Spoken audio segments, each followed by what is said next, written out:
फजलतुल शेख तनवीर साहब software engineer हैं और आपका बयानात मुख्तलिफ उन्वानात में मुख्तलिफ जगहों पर हो चुका है। से महाराष्ट्र नांदेड़ और आर्य समाज मंदिर में आपका बयान हो चुका है जिसका उन्वान है खुदा का तस्वुर दिगर मज़ाहिब पे। और इनके बयानात उर्दू टीवी और HM टीवी और रूमी टीवी यों पे चलते हैं। आस्क मदनी नाम पे एक प्रोग्राम की आगाज करें। इसके अंदर अरशद बशीर मदनी और कई उलमा इकराम से कई मुख्तलिफ सवालों पर जवाबों का प्रोग्राम है ये। इसका इंफॉर्मेशन इंशाअल्लाह आपको इंटरनेट में मिलेंगे। मैं दावत देता हूँ फजलतुल शेख जनाब तनवीर साहब को कि वो आए, अपनी तकरीर से हम तमाम लोगों को मुस्तफ़ीद करें। बिस्मिल्लाहिर्रहमानिर्रहीम रब्बि इश्रह ली सदरी व यस्सिर ली अमरी वहलुल उक़दतम मिन लिसानी यफ़क़हू क़ौली। तमाम किस्म की हम्दो सना, किबरियाई और बड़ाई तारीफ़ें अल्लाह वहदहू ला शरीक के लिए लायक व ज़ेबा है, जो तमाम जहानों का मालिक है, जिसने हमको और आपको पैदा किया, जो हमारा मालिक खालिक राज़िक़ बल्कि पूरी कायनात का तदबीर करने वाला है। और बेशुमार बल्कि लाखों करोड़ों दुरूद व सलाम हो जनाब आप मोहम्मद रसूलुल्लाह सल्लल्लाहु अलैहि वसल्लम पर, जो सारी दुनिया के लिए रुज़्क़ व हिदायत बनकर तशरीफ़ लाए। मैं आप सब का शुक्रगुज़ार हूँ कि आप सब ने अपना वक्त निकाल कर यहाँ पर आप आए हैं इस मौजू को सुनने के लिए। जादू की हकीकत, अभी जो हमारा मौजू होगा वो होगा जादू की हकीकत, और जादू कैसे होता है, जादू कैसे करते हैं, जादूगर क्या क्या चीज़ें लेकर जादू करता है, और इस तरीके से जादूगर जिन्नात का इस्तेमाल कैसे करता है, और जिन्नात को हाजिर करने के क्या क्या तरीक़े होते हैं। और इसी तरीके से इंशाल्लाह हम ये भी देखेंगे कि जादू कितने किस्मों का होता है और कैसे कैसे किया जाता है, उसके सिम्टम्स क्या हैं। और इंशाल्लाह उसके बाद हम ये भी देखेंगे कि वो जादू का इलाज भी कैसे किया जाता है।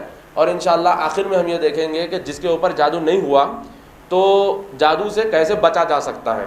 इंशाल्लाह ये सारी की सारी चीज़ें हम कोशिश करेंगे कि एक सवा एक घंटे में इंशाल्लाह ये सारी चीज़ों को कवर करने की कोशिश करेंगे। हमारी सोसाइटी में लोग इस टॉपिक को लेकर बहुत गुमराह है, जादू और जिन्नात को लेकर। और जादूगर जो होते हैं ये लोगों को ऐसा उल्लू बनाते हैं, ऐसा बेवकूफ़ बना के उनके जेबों पर हमला करते हैं, उनके पैसों को लूट लेते हैं। और इसी तरीके से भोले भाले लोग जिनको मालूमात नहीं होते तो वो बेचारे भोले भाले लोग जो है ना उनके हाथों में पड़ जाते हैं। और इसी तरीके से आप लोग अखबारात में भी पढ़ते होंगे कि छोटे जानी आमिल, बंगाली बाबा, फ़लाँ बाबा पूरा 100% इलाज देंगे, बाहर जाने का नहीं हो रहा तो बाबा के पास चले जाओ, शादी नहीं हो रही बाबा के पास चले जाओ। और ऐसे ऐसे दावे भी करते हैं कि फ़लाँ बच्ची अगर आपको पसंद है तो बाबा के पास चले जाओ, 15,000 रुपये दे दो, बाबा जो है ना ऐसा काम कर देते कि बच्ची जो है ना भागते हुए आपके कदमों में आ जाती। और ये लोग इस किस्म की चीज़ें करते हैं जिसकी वजह से वो लोगों पर उल्टी सीधी चीज़ें करके अपने काबू में कर लेते हैं। इंशाल्लाह वो भी एक किस्म का जादू है, मैं उसका इलाज बताऊँगा इंशाल्लाह, उसको कैसे तोड़ा जा सकता है वो भी हम बताएँगे। और बहुत सारे मुसलमानों के जहन में ये भी गलत फहमी है कि जादू का इलाज जादू से कर सकते हैं। बहुत सारे मुसलमान ये कहते हैं कि जादू हम नहीं करना बल्कि जादूगर को पैसे दे दो, जादूगर कर देता। ऐसा नहीं है। शराब अगर आप नहीं पी रहे, किसी को पैसे दे रहे शराब पीने के लिए तो जायज़ नहीं है। अगर आप फिल्म नहीं देख रहे, किसी को पैसे दे रहे फिल्म देखने के लिए तो जायज़ नहीं है। तो जो हराम है वो हराम है, चाहे आप करो या कोई और करो। तो बहुत सारे मुसलमानों के जहन में ये बदअक़ीदगी भी पाई जाती है कि जादू हम नहीं कर सकते, अलबत्ता हम दूसरों से करवा सकते हैं। और इसी तरीके से मेरे भाइयों, आजकल कुछ मॉडर्न जो लोग होते हैं जो अपने आप को मतलब सोसाइटी में थोड़ा अपने आप को अलग बताने के लिए और थोड़ा लोगों में शेखी बगाड़ने के लिए ये भी बोलते रहते हैं कि भाई ये जादू वादू कुछ नहीं होता, ये सब उल्टी सीधी चीज़ें हैं या फालतूगिरी की चीज़ें हैं, जादू सब कुछ नहीं है, आप कुरान पढ़ के देख लो। और वो लोग क्या करते हैं, कुरान की आयतों से ख़ुद का इंटरप्रिटेशन निकालते हैं और बताते हैं जादू की हकीकत ही नहीं है। ऐसा नहीं है, बल्कि अगर आप कुरान पढ़ेंगे तो आपको पता चलेगा कि कुरान में अल्लाह ताला ने सूरह बकरा की 102 आयत, सूरह हुद की 77 आयत और सूरह हुद की 81 से 82 आयत और सूरह ताहा की 67 से 69 आयत और सूरह आराफ की 117 से 123 117, 122 और 123 अगर आप देखें तो आपको पता चलेगा कि अल्लाह ताला ने इन जगहों पर जादू का जिक्र किया है। सिहर का ज़िक्र, जादू का ज़िक्र, जादू कैसे होता है। और इसी तरीके से अल्लाह ताला ने सूरह बकरा की जो 102 आयत है उसमें अल्लाह ताला ने फरमाया कि 2 फरिश्ते आए थे जिनका नाम था हारूत व मारूत। वो 2 फरिश्ते बाबुल के शहर में आए थे और वो आजमाइश के तौर पे आए थे और उन लोगों ने जादू सिखाया। और अल्लाह ताला ये कहते हैं कि वमा कफ़र सुलेमान वलाकिन्न शयातीन कफ़रू, सुलेमान अलैहिस्सलाम ने कुफ्र नहीं किया बल्कि शैतानों ने कुफ्र किया और उन लोगों ने लोगों को जादू सिखाया। और अल्लाह ताला ने वहाँ पे एक जादू का जिक्र किया। वो कौन सा जादू है? वो है सहर तफरीक़। वो इंशाल्लाह मैं आपको आगे बताऊँगा। ये लोगों के बीच में इख्तलाफ डालने के लिए जादू किया जाता है। तो सहर तफरीक़ का अल्लाह ताला ने जिक्र किया और ख़ास तौर पे अल्लाह ताला ने कहा कि बैनल मरई व ज़ौजी, मियाँ बीवी के बीच में इख्तलाफ डालने वाला जादू। अल्लाह ताला ने ख़ास तौर पे इस जादू का जिक्र किया। वो इसलिए कि अल्लाह के रसूल सल्लल्लाहु अलैहि वसल्लम की एक हदीस है कि रोज़ पूरी दुनिया के जिन्नात और शयातीन इबलीस के पास जाते हैं और इबलीस का जो तख्त है वो पानी पे है। तो इबलीस जो है ना सबको बुलाता है और पूछता है आज तुमने क्या किया। तो एक जिन बोलता है कि आज मैंने 2 लोगों को लड़ा दिया। इबलीस बोलता है कि बड़ा काम नहीं है। फिर दूसरे को पूछता है तूने क्या किया। और वो शैतान बोलता है कि मैंने ऐसा ऐसा किया कि एक फितना खड़ा कर दिया। तो इबलीस बोलता है कि तूने भी बड़ा काम नहीं किया। फिर एक शैतान बोलता है कि मैंने मियाँ बीवी को लड़वा दिया और नौबत यहाँ तक आ गई कि तलाक हो गया। तो शैतान उसको अपनी गद्दी पे बिठाता है और उसकी ताज़ीम करता है। तो मालूम ये हुआ कि मियाँ बीवी के बीच में जो इख्तलाफ डालने वाली चीज़ है ये शैतान को बड़ी पसंद है। और अल्लाह ताला ने इसका ज़िक्र ख़ास तौर पे कुरान में इसलिए किए कि मियाँ बीवी में जब इख्तलाफ पड़ जाता है तो बच्चों की देखरेख करने वाला कोई नहीं होता। मिसाल के तौर पे मियाँ बीवी में अगर तलाक हो गया तो बच्चों की देखरेख करने वाला कोई नहीं होता। और इस तरीके से मियाँ भी गुनाह में पड़ सकता है, बीवी भी गुनाह में पड़ सकती है, पूरी सोसाइटी में प्रॉब्लम और पूरी सोसाइटी में फसाद फैल सकता है। तो ये बुनियादी चीज़ है मियाँ बीवी के बीच में इख्तलाफ। और शैतान हमेशा ये कोशिश करता है कि मियाँ बीवी के बीच में इख्तलाफ डाले, बीवी की छोटी छोटी चीज़ को बड़ा बता के लड़ाई लगाने की कोशिश करता है और इस तरीके से शोहर की छोटी छोटी चीज़ बीवी को बता के लड़ाई लगाने की कोशिश करता है। तो बहरहाल ऐसी कोई चीज़ महसूस होने लग जाए तो अल्लाह की पनाह मांग लेना चाहिए और इस तरीके से शैतान औज़ुबिल्लाहि मिनश शैतानिर रजीम पढ़ लेना चाहिए और शैतान को वहाँ से भगा देना चाहिए, क्योंकि शैतान मौके देखता है मियाँ बीवी के बीच में इख्तलाफ डालने के लिए। बहरहाल अल्लाह ताला ने कुरान में काले जादू का या सिहर का अल्लाह ताला ने ज़िक्र किया है। और इसी तरीके से जादू का टेक्निकल मीनिंग क्या है, यानी कि जादू किसको बोलते हैं, लग़वी माना या डिक्शनरी में जादू किसको बोलते हैं। जादू का जो डिक्शनरी में मीनिंग है वो है हकीकत का मस होना। हकीकत का मस होना मतलब मिसाल के तौर पे ये मोबाइल फ़ोन है, इसकी ओरिजिनलिटी और ये हकीकत में मोबाइल फ़ोन है। अगर कोई जादूगर है उसके ऊपर जादू कर दिया तो आपको ये फूल दिखने लगेगा या फिर आपको ये सांप दिखने लगेगा, मतलब आपकी नज़र को ये सांप दिखने लगेगा, नज़र का धोखा होगा। इसकी हकीकत तो फ़ोन होगा मगर ये दिखेगा आपको सांप। तो जादू का टेक्निकल या लग़वी मतलब ये है कि हकीकत कुछ और होती है, दिखता कुछ और है। और ये ज़िक्र अल्लाह ताला ने कुरान में मूसा अलैहिस्सलाम के बारे में किया है कि मूसा अलैहिस्सलाम जब फ़िरौन के पास गए तो फ़िरौन के पास जो जादूगर थे उन लोगों ने रस्सियाँ डाली और वो रस्सियाँ सांप दिखने लगी। अल्लाह ताला कुरान में ज़िक्र कर रहे हैं, वो रस्सियाँ क्या दिखने लगी, सांप दिखने लगी। तो मूसा अलैहिस्सलाम देख के थोड़ा डर गए। डरते अल्लाह ताला बोले कि कुल्ना ला तक़फ़ इन्नका अंतल आला, ऐ मूसा डरो मत, आप ही ऊपर आओगे, आप ही आला रहोगे। फिर अल्लाह ताला मूसा अलैहिस्सलाम को हुक्म दिया कि तुम अपना आसा डालो। मूसा अलैहिस्सलाम अपना आसा डालते अज़दहा बन गया बड़ा और वो पूरे सांपों को निकल गया। और जब ये जादूगर देख लिए तो जादूगर समझ गए कि हम जो करें वो गलत था, मूसा अलैहिस्सलाम जो करे वो सही है। क्योंकि जादूगरों को मालूम है कि वो हकीकत में रस्सी है, लोगों को हम सांप दिखा रहे हैं, मगर मूसा अलैहिस्सलाम जो करे वो हकीकत में भी अज़दहा है और दिख रहा भी अज़दहा। तो वो जादूगरों को मालूम हो गया अंदर की जो टेक्निक थी। तो बहरहाल जादूगर जो है ईमान ला लिए और फ़िरौन जो है ना उनको सज़ा दिया, एक हाथ एक पैर काट के उनको जो है ना सूली पे चढ़ाया। बहरहाल वो जितने जादूगर थे वो सारे के सारे मुसलमान हो गए। ये कुरान में अल्लाह ताला ज़िक्र करते हैं। तो जादू का जो लग़वी माना है, डिक्शनरी में जो मीनिंग है वो है हकीकत का मस होना। हकीकत कुछ और है, आपको दिख रहा कुछ और। और इसी तरीके से फ़खरुद्दीन अर-राज़ी ये एक फ़िलोसोफ़र है, इन्होंने भी जादू का ये यानी कि जादू का डेफिनेशन बताया है। वो ये है कि जादू या सिहर एक ऐसा अमल है जिसके ज़रिए से जादूगर शैतान की क़ुर्बत हासिल करता है। समझे आप लोग क्या करता है? जादूगर शैतान की क़ुर्बत हासिल करता है। हम देखते हैं बहुत सारे लोगों को, ख़ास तौर पे पीर बाबा, वो बाबा, ये बाबा, वो लोग दावे करते हैं हमारे अंडर में मुवक्किल है, हमारे अंडर में फ़लाँ जिन है, हम वो फ़लाँ जिन से काम लेते। भाई जिन से काम ये लोग नहीं लेते, बल्कि जिन इनसे काम लेता। हकीकत क्या रहती है कि जिन इनसे काम लेता। इन लोगों के बीच में ट्रीटी होती, मुआहदा होता कि आप ये करो, हम ये करेंगे। और ये जो जिन्नात के सरदार होते हैं, जिन्नातों में कबीले होते हैं, इंशाल्लाह वो जिन्नात वाली टॉपिक में आएगा कि जिन्नातों में कबीले होते हैं और कबीलों के सरदार होते हैं। तो जादूगर लोग क्या करते हैं कि ये कबीले के सरदारों से कांटेक्ट करते हैं, और वो कांटेक्ट के कुछ तरीक़े हैं, वो मैं आपको बताऊंगा। मगर अल्लाह से आप पनाह मांगिए कि अल्लाह ताला हमको इस चीज़ की तौफीक ना दे, ये बस मैं आपकी इन्फॉर्मेशन के लिए बता रहा हूँ। तो वो लोग ये तरीक़े अपना कर जादूगर जिन्नात और शयातीन के सरदार से कांटेक्ट करते हैं, और इस तरीके से वो जो सरदार होते हैं उनके कबीले के जो चिल्लर चापड़ जिन होते हैं, बेकार किस्म के जिन, उनको काम पे लगा देते हैं कि फ़लाँ के ऊपर फ़लाँ को मार के आओ, या फ़लाँ को ये करके आओ, फ़लाँ को वो करके आओ। तो जादू में पूरा ये चलता है, सिहर में। तो समझ रहे हैं आप लोग, जैसे कि अंडरवर्ल्ड का सिस्टम आपको पता होगा कि किसी को मरवाना है तो लोग जाके क्या करते हैं, फ़लाँ की सुपारी दे देते हैं, उसको उड़ा दो। तो वो बड़ा डॉन वो जाके नहीं मारता, बल्कि क्या करता है, उसके पास जो काम करने वाले चिल्लर लोग रहते हैं उसको थोड़े बहुत पैसे दे दे के बोलता फ़लाँ को जाके मार के दो। तो ये पूरा जो सिस्टम है लोगों को मरवाने का, तो जिस तरीके से दुनिया में अंडरवर्ल्ड में इस किस्म की चीज़ें चलती है, और उसी तरीके से जादू की दुनिया में भी ऐसी ही चीज़ चलती है कि जादूगर जिन्नात के सरदार से कांटेक्ट करता है, रब्त बनाता है, और उसके बाद वो कुछ इससे कहता है ये करो, जादूगर वो करता है, और इसके बाद जादूगर उससे यानी कि इल्तिजा करता है कि मुझे ये करना है, वो करना है। तो जिन्नात का जो सरदार होता है उसको कुछ जिन दे देता है। तो बहरहाल वो क्या क्या तरीक़े होते हैं इंशाल्लाह वो भी मैं आपको बताऊंगा आगे। तो बहरहाल जादू का जो लिटरल मीनिंग है, जैसे कि मैंने अभी बताया आपको, वो है हकीकत का मस होना, दिखना कुछ और है, रहना कुछ और है। इस तरीके से जादू एक ऐसी चीज़ है जिसमें जादूगर जिन्नात की क़ुर्बत हासिल करते हैं, और बिना जिन के जादू नहीं हो सकता। यह आप 100% लिख के रख लीजिए बात को, बिना जिन के जादू पॉसिबल नहीं है, जादू नहीं हो सकता। जिन का और जादू का चोली दामन का साथ है, विदाउट जिन जादू हो ही नहीं सकता। तो जादूगर जिन की मदद लेके जादू करता है।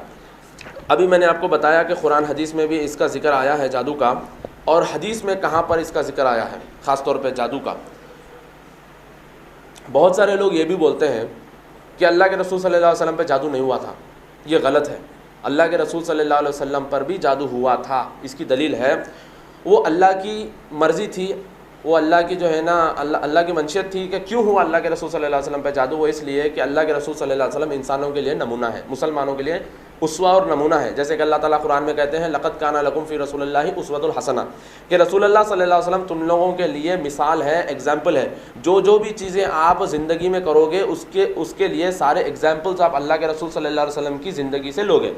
बीवी के साथ कैसे रहना है, दोस्तों के साथ कैसे रहना है, रिश्तेदारों के साथ कैसे रहना है, बिज़नेस कैसा करना है, ये सारी की सारी चीज़ें हम अल्लाह के रसूल सल्लल्लाहु अलैहि वसल्लम की ज़िंदगी से सीखते हैं। अभी किसी पर जादू हो गया तो क्या करना, तो वो चीज़ भी हम अल्लाह के रसूल सल्लल्लाहु अलैहि वसल्लम की ज़िंदगी से सीखेंगे। इसलिए अल्लाह ताला की एक मर्ज़ी थी कि अल्लाह के रसूल सल्लल्लाहु अलैहि वसल्लम पे भी जादू हुआ था। मगर जादू इंसान के ईमान पे इफ़ेक्ट नहीं करता, ये बात भी आप लिख के रख लीजिए कि जादू इंसान के ईमान पे इफ़ेक्ट नहीं करता, बल्कि उसके जिस्म पर इफ़ेक्ट करता है। जैसे कि मैंने अभी आपको बताया कि किसी को पैसे दे दिए मरवाने के लिए, तो वो उसके ईमान को नहीं मार सकता, बल्कि उसके जिस्म को मार सकता है। तो इसी तरीके से जादू में उसके जिस्म को नुकसान पहुंचाया जा सकता है, उसके पैरों को, उसके हाथों को, या फिर उसके गुर्दों को, उसके दिल को, उसके भेजे को नुकसान पहुंचाया जा सकता है, मगर उसके ईमान को नुकसान नहीं पहुंचाया जा सकता। तो अल्लाह के रसूल सल्लल्लाहु अलैहि वसल्लम पर भी जादू हुआ था, तो आप सल्लल्लाहु अलैहि वसल्लम भूल रहे थे, मगर आप सल्लल्लाहु अलैहि वसल्लम के ईमान पे इफेक्ट नहीं हुआ, बल्कि जिब्राइल अलैहिस्सलाम आए और अल्लाह के रसूल सल्लल्लाहु अलैहि वसल्लम को फलक नास दिया, और अल्लाह के रसूल सल्लल्लाहु अलैहि वसल्लम उसको पढ़े और अल्हम्दुलिल्लाह शिफा हुई। उसके पीछे एक वाक़या है जो सही बुखारी में आता है और सही मुस्लिम में भी आता है कि आयशा रज़ियल्लाहु ताला अन्हा कहती हैं कि एक शख्स था जिसका नाम था लबीद बिन आसम।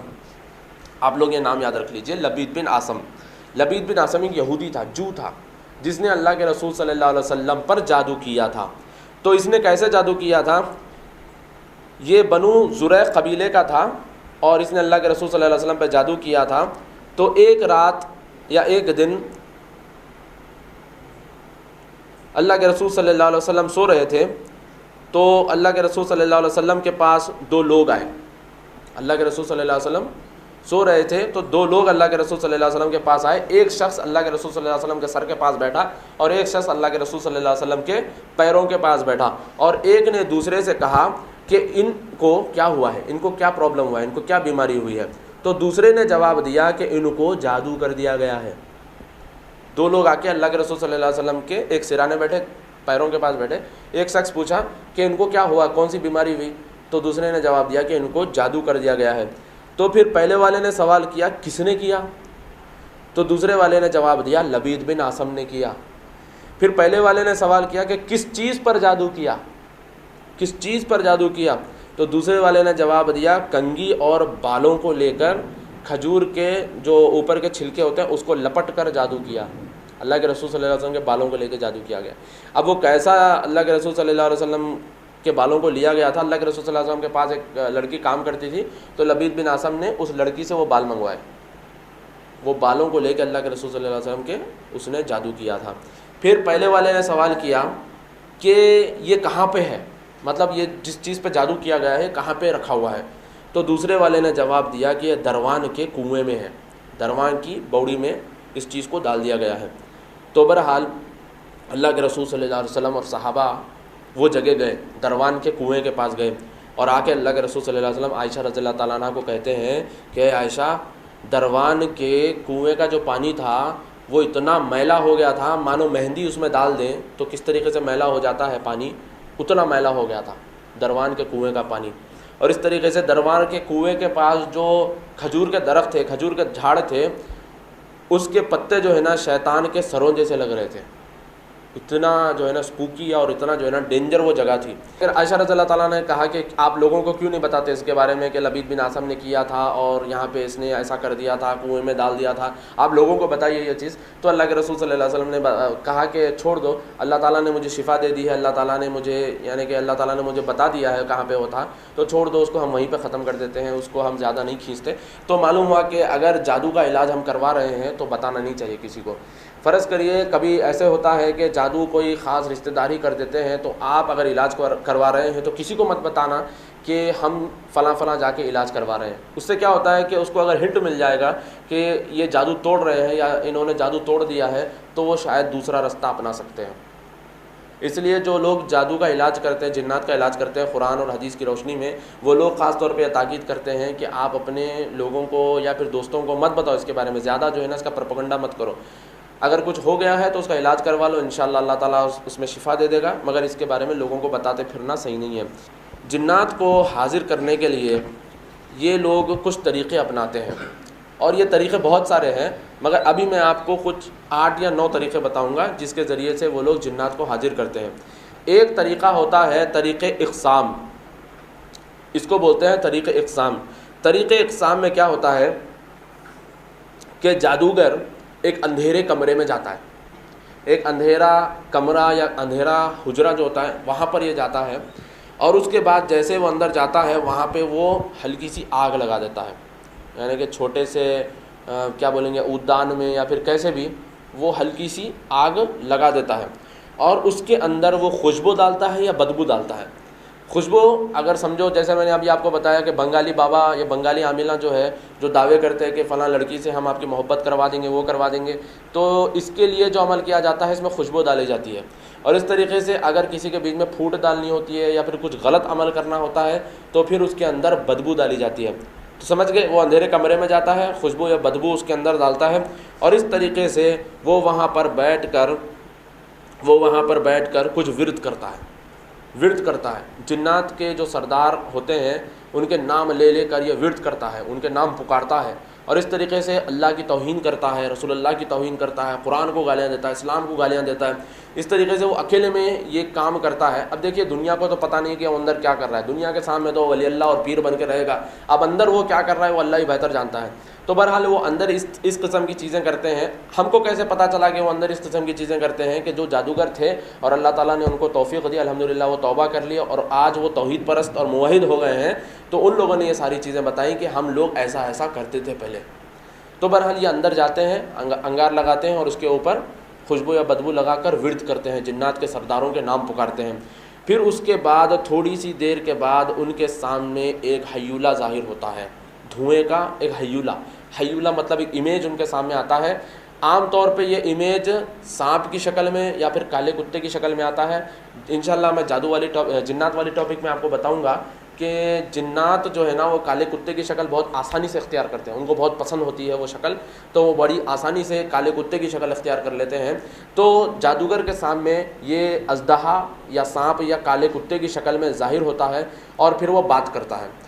कभी कभी क्या होता है कि वो बात तो नहीं करता बल्कि आवाज़ आ जाती है कि बताओ क्या चाहिए तुम्हें, हम जो है ना हम आपकी मदद करने के लिए तैयार है, हम आपको इतने जिन देंगे तुम्हारे अंडर काम करने के लिए। तो ये जादूगर जिसके ऊपर अमल करना होता है उसकी बनियान या उसकी अंडरवेयर या फिर उसका शर्ट या उसके बाल या ऐसी चीज़ जिसके ऊपर उसका पसीना लगा हुआ है, ऐसी चीज़ों को लेते हुए वो घीटियाँ मारते हुए उसके ऊपर अमल करता है और बताता है कि फ़लाँ को मरवाना है, फ़लाँ को ये करना है, फ़लाँ को ये बीमारी डालनी है। तो बहरहाल वो घीटियाँ मार के जो है ना उसके ऊपर वो अमल करते रहता। और जादूगर को ये ज़रूरी है कि वो नजस हालत में रहे, पाकीज़गी की हालत में या तहारत की हालत में वो नहीं रह सकता। तो आम तौर पे जादूगर क्या करते हैं कि अपने आप को वो नजस कर लेते हैं, या तो जन्बी हो जाते हैं या फिर वो अपने जिस्म पर गंदी चीज़ें मल लेते हैं। जिन्नात उनसे खुश होते हैं, वरना जिनको क्या कि वो आके जो है ना किसी की ऐसे ही मदद कर लें। जिन और शयातीन तो हमसे बहुत माहिर होते हैं और चालाक होते हैं, वो ऐसे ही फुकट में आके किसकी क्यों मदद करेंगे, वो ऐसी चीज़ें करते हैं तभी तो वो आके इनकी मदद करते हैं। तो बहरहाल ये एक तरीक़ा है जिसको तरीक़े इक़साम बोलते हैं, जिसमें इस किस्म की चीज़ें की जाती हैं। और दूसरा तरीक़ा जो जादूगर अपनाते हैं जिन्नात को हाजिर करने के लिए, उसको ज़बीहा का तरीक़ा बोलते हैं, ज़बीहा का तरीक़ा। तो इसमें जादूगर जो होते हैं ये लोगों को काली मुर्गी, काला बकरा या फिर काला कौवा या काला कबूतर या ऐसी चीज़ें मंगाएंगे जो काले रंग का है, क्योंकि जिन्नात आग के बने हुए हैं और काला रंग आग यानी कि गर्मी को ऑब्ज़र्व करता है। तो जादूगर जो है ना जिन्नात को खुश करने वाली चीज़ें मंगाते हैं, ख़ास तौर पे बकरा, मुर्गी और इस तरीके से कौवा, और कभी कभी उल्लू भी मंगाते हैं। आप चौक पे जाके देखिए, वहाँ पे कौवे, उल्लू, कबूतर ये सब मिलते हैं काले रंग के, मुर्गी, काली मुर्गी। तो ख़ास तौर पे काले रंग का मंगाते हैं और जिन के नाम पे इसको ज़िबा करते हैं। आपको थोड़ी ना पता होगा कि वो किसके नाम पे ज़िबा कर रहे हैं, आपके सामने तो बोलेंगे हाँ भाई हम अल्लाह के नाम पे ज़िबा कर रहे हैं, बिस्मिल्लाह अल्लाहु अकबर, मगर उनकी नीयत और उनका वो जब नाम लेते हैं ज़िबा करते वक्त वो जिन का नाम लेते हैं।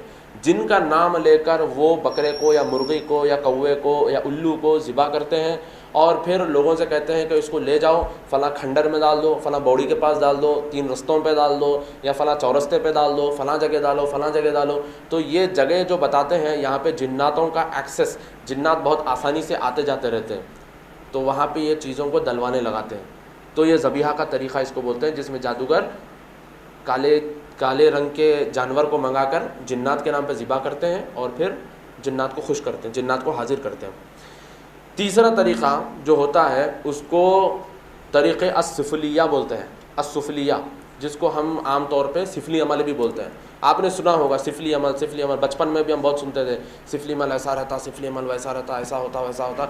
तो बहरहाल वो लोग क्या करते सिफली अमल में, वो भी मैं आपको बताऊं। अल्लाह की पनाह, अल्लाह की पनाह, अल्लाह की पनाह, हज़ार बार अल्लाह की पनाह कि वो लोग सिफली अमल में क्या करते हैं, कुरान के नुस्खे लेते हैं। मिसाल के तौर पर ये साइज़ का जो कुरान का नुस्खा है, ये साइज़ के कुरान के नुस्खे को लेते हैं और फिर इसको अपने पैर में बांध लेते हैं, अपने पैर में बांध लेते हैं, या उसकी जूती बना लेते हैं, या फिर छोटी छोटी जो कुरान होती है छोटी छोटी, उसको अपने जूतियों में डाल लेते हैं। आमतौर पे जूती में तो नहीं डालते बल्कि इसको अपने पैर में बांध लेते हैं।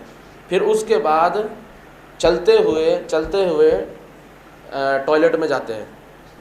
और टॉयलेट ऐसा टॉयलेट नहीं रहता जैसा हमारा टॉयलेट है, एटलीस्ट हम जो है ना हार्पिक वार्पिक डाल के साफ़ करके तो रखते हैं, वो लोग वैसा नहीं रखते, बल्कि गलाजत वहीं पे पड़ी हुई रहती।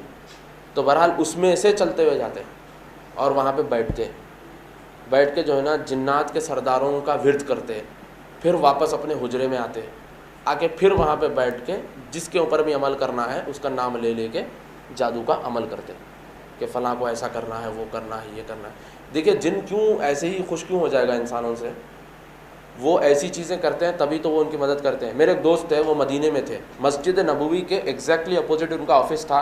मस्जिद नबवी के जितने AC के सिस्टम्स हैं वो सब वही मेंटेन करते थे। तो वहाँ के जो शेख थे सऊदी के, उन लोगों ने इनको ज़िम्मेदारी दी थी, इनको और इनके साथ के लोगों को, दोस्तों को ये ज़िम्मेदारी दी थी कि इशा की नमाज़ पढ़ने के बाद मस्जिद नबवी के टॉयलेट साफ़ करना आपका काम है। मस्जिद नबवी, मदीना मुनव्वरा के टॉयलेट साफ़ करना आपका काम है। तो ये लोग जा के मस्जिद नबवी के टॉयलेट साफ़ करते थे, वहाँ पे कुरान के नुस्खे पड़े हुए रहते थे ड्रेनेज में। वो कौन डालते? इंडिया, पाकिस्तान, बांग्लादेश, ईरान, यहाँ के जो लोग जाते हैं वहाँ पे, जादूगर ख़ास तौर पे अपने आप को मुसलमान बता के वहाँ पे जाते, जिन्न और शयातीन इनसे ये कहते हैं कि तुम कुरान को वहाँ के टॉयलेट में ले जाके डालो, मक्के के टॉयलेट में डालो, मदीने के टॉयलेट में डालो। तो ख़ास तौर पे ये यहाँ से वहाँ जाते हैं, वहाँ पे डालते हैं और ये लोग सऊदियों को बदनाम करते हैं। सऊदियाँ जो है कुरान की तौहीन करते, वो करते, ये करते। जब कुरान को निकाल के देखे तो मालूम पड़ता कि वो ताज पब्लिकेशन, कराची, दिल्ली, यहाँ के एड्रेस निकलते हैं, इंडिया पाकिस्तान के वो कुरान के नुस्खे रहते हैं। तो बहरहाल मेरे भाइयों, ये लोग इस किस्म की चीज़ें करते हैं जिससे जिन्नात बड़े खुश होते हैं उनसे और उनकी मदद करते हैं। तो तीसरा अमल जो है जिसको तरीक़े सुफलिया कहा जाता है, सुफली अमल कहा जाता है, और एक तरीक़ा होता है जिसको नजस का तरीक़ा कहा जाता है। इसमें जादूगर कुरान की आयतों को, अस्तग़फिरुल्लाह, कुरान की आयतों को, ये अब मैं कैसे बताऊं, मेरे पास अल्फाज नहीं है, जो टॉयलेट होता है और इस तरीके से मोशन जो होता है उसमें पानी घोलकर उसको पीला करके उससे लिखते हैं, इसको अन्नजस का तरीक़ा बोलते हैं। उससे कुरान की आयतों को लिखते हैं और आम तौर पे ये बोलते हैं कि तश्तेरियाँ लाओ, हम आपको कुरान की आयतें लिख के देंगे और आप धो के पियो। ये तश्तेरियों में जो है ना कुरान की आयतों को ज़ाफ़रान से नहीं लिखते हैं। ये ज़ाफ़रान तो अपने घरों में ले जाके बिरयानियाँ बनाते हैं या फिर बेच लेते हैं, पहले ज़ाफ़रान महंगा है। ये लोग जो है ना कुरान की आयतों को गंदी चीज़ों से लिखते हैं और ये भी आता है कि हैज़ के खून से भी लिखते हैं। तो बहरहाल शैतान ऐसी चीज़ें करने से बड़ा खुश होता है और उनकी मदद करता है। ये तरीक़ा होता है अन्नजस का तरीक़ा, अल्लाह बचाए हमको ऐसी चीज़ें करने से। और एक तरीक़ा होता है जिसको तरीक़े तनकीस कहा जाता है और ये बड़ा कॉमन है, बड़ा आम है। यानी कि अगर कोई जादूगर, छोटा जादूगर है, छोटे लेवल का जादूगर, वो ये सब नहीं कर सकता, ज़रा उसको डेंजर लग रहा है, उसको लग रहा है कि अगर मैं ये करूँगा तो शायद मुझे जिन मार देंगे। कभी कभी क्या होता है कि वो अमल करने में कुछ आगे पीछे हो जाए तो जिन इनको ख़त्म भी कर देते हैं या फिर जिन इनको पागल कर देते हैं, इनकी दुनिया और आखिरत दो भी बर्बाद हो जाती है। तो उसको अगर डर लग रहा है कि मैं नहीं कर पाऊँगा तो वो ये अमल तो पक्का करते हैं। छोटा अमल है, छोटा क्या, ये भी बड़ा डेंजर अमल है, मगर वो ये आसानी से कर सकते हैं। उसमें क्या होता है कि ये कुरान की आयतों को उल्टा लिखते हैं। मिसाल के तौर पे अल्लाह है, उसको उल्टा कर अस्तग़फिरुल्लाह, हल्ला बन जाता है। तो इस तरीके से कुरान के पूरे आयतों को उल्टा लिखते हैं। सूरह फातिहा को उल्टा लिखते हैं, सूरह फलक और नास को उल्टा लिखते हैं, कुल को उल्टा लिखते हैं। और ख़ास तौर पे बांग्लादेशी लोग बहुत ज़्यादा ये करते हैं, बंगाली आमिल इसलिए यहाँ पे बड़े मशहूर हैं। वो लोग क्या करते हैं, सूरह फातिहा को और ऐसी सूरतों को उल्टा लिख के उसको ज़ोर ज़ोर से पढ़ते हैं या फिर उसका विर्द बार बार करते हैं, जिससे जिन्नात उनसे खुश होकर उनकी मदद करते हैं। तो इसको तरीक़े तनकीस कहा जाता है, जिसमें कुरान की आयतों को उल्टा करके पढ़ा जाता है। और इस तरीके से वो हुफ़ाज़ या वो हाफिज़ लोग जिनको जो हिफ्ज़ तो कर लेते हैं मदरसों में जाके, मगर उनको मालूम नहीं होता कि वो क्यों कर रहे हैं, तो उनको कुछ ऐसे लोग मिल जाते हैं जो उनको ऐसे तरीक़े बता देते हैं जिसमें उनको बताया जाता है कि आपको कुरान तो याद है, ऐसा याद है ना, अब ऐसा पढ़ो, उल्टा पढ़ो। तो इस तरीके से बहुत सारे ऐसे हाफिज़ लोग होते हैं जो अमल भी जानते हैं जादू का, मगर अल्हम्दुलिल्लाह वो सहीउल अक़ीदा लोगों में नहीं पाए जाते, बल्कि ऐसे लोगों में ऐसे जादूगर मिलेंगे जो यानी कि ख़बर परस्त और इस तरीके से जो है ना झंडा परस्त लोग होते हैं, वहाँ पे इस किस्म के लोग पाए जाते हैं जो हाफिज़ होकर भी जादू करते हैं। तो बहरहाल ये एक तरीक़ा जादूगर अपनाते हैं। हमारे गांव में एक शख्स था जिसको वली मामू कहते थे और वो वली मामू के नाम से बड़ा मशहूर था, और उनके बारे में ये आता था कि वो गैब से कहीं से भी आ जाते हैं, मतलब लोग उनके बारे में ऐसा अक़ीदा रखते थे। तो उनका ये अमल हुआ करता था कि वो सूरह यासीन को उल्टा लिखते थे। जब उनका इंतकाल हुआ तो मालूम हुआ कि उनके पास से जो है ना उनके घर में कुछ तख्तियाँ वगैरह निकले, तो उसमें एक पर्चा निकला जिसमें पूरा सूरह यासीन उल्टा लिखा हुआ था। ये जो अमल है अत-तनकीस का, ये बड़ा आम है जादूगरों में। चलिए, छठा अमल जो जादूगर करते हैं जिनको हाजिर करने के लिए, इसको तरीक़े तंजीम कहते हैं। तरीक़े तंजीम में जादूगर आधे पानी में उतरता है, आधे पानी में या पूरे पानी में। ख़ास तौर पे ये पुजारी पंडित जो होते हैं ये बहुत ज़्यादा करते हैं अमल, ये बहुत आम है उनके पास। तो वो लोग क्या करते हैं, आधे पानी में उतर जाते हैं यहाँ तक या यहाँ तक, उसके बाद एक ख़ास तारे को, और ये उनके पास कैलकुलेशन होता है कि फ़लाँ तारा साल में एक बार ही निकलता है। कुछ तारे हैं ख़ास तौर पे साल में सिर्फ एक बार ही निकलते हैं। तो ये लोग ख़ास तौर पे वो तारे की तरफ अपनी इबादत को मंसूब करके आधे पानी में उतर के इबादत करते हैं, या फिर उसका विर्द करते हैं, या फिर उसकी बड़ाई बयान करते हैं, जिसकी वजह से जिन्नात और शयातीन इनकी बड़ी मदद करते हैं। इसलिए आप लोग देखिए ख़ास तौर पे हिंदू मज़हब में भी आप लोगों को ऐसे स्टोरीज़ मिलेंगे कि फ़लाँ ऋषि थे, फ़लाँ बाबा थे, जंगल में बैठे खूब जो है ना इबादत करते गए, फिर एकदम जो है ना भगवान आ गए, बोले कि बताओ क्या तुम्हारी इच्छा है। तो बाबा बोले कि मैं ये चाहता हूँ, तो चलो मैं आपको वरदान देता हूँ, ये वरदान ले लो, वो वरदान ले लो। तो मैं आपको उसकी हकीकत भी बताऊँगा। वो सूफियों में भी बहुत होता, सूफियों में भी बहुत होता। वो जो हम बोलते हैं ना पहुँचे हुए वली है, पहुँचे हुए वली, तो वो पहुँचना क्या होता है वो भी मैं आपको बताता हूँ। सूफ़ी की ज़ुबानी में आपको बताता हूँ, जो माशाल्लाह तौबा करके अब मुवहिद हो गए हैं, उन्होंने बताया है कि ये जो पहुँचना होता है ये कैसा पहुँचना होता है, जिसमें वो इतनी इबादत करते हैं कि इनके पास अक़ीदा है कि फ़रिश्ते आते हैं इनके पास और फिर फ़रिश्ते इनकी मदद करते हैं। मगर हकीकत में यह है कि फ़रिश्ते नहीं आते, बल्कि वो जिन होते हैं जो उनको उल्लू बनाते हैं फ़रिश्ते बन के। जो हिंदुओं के पास भी, ऋषियों के पास भी ये चीज़ पाई जाती है कि वो इतनी इबादत करने के बाद भगवान उनके पास आते हैं, उनको वरदान वगैरह दे देते हैं।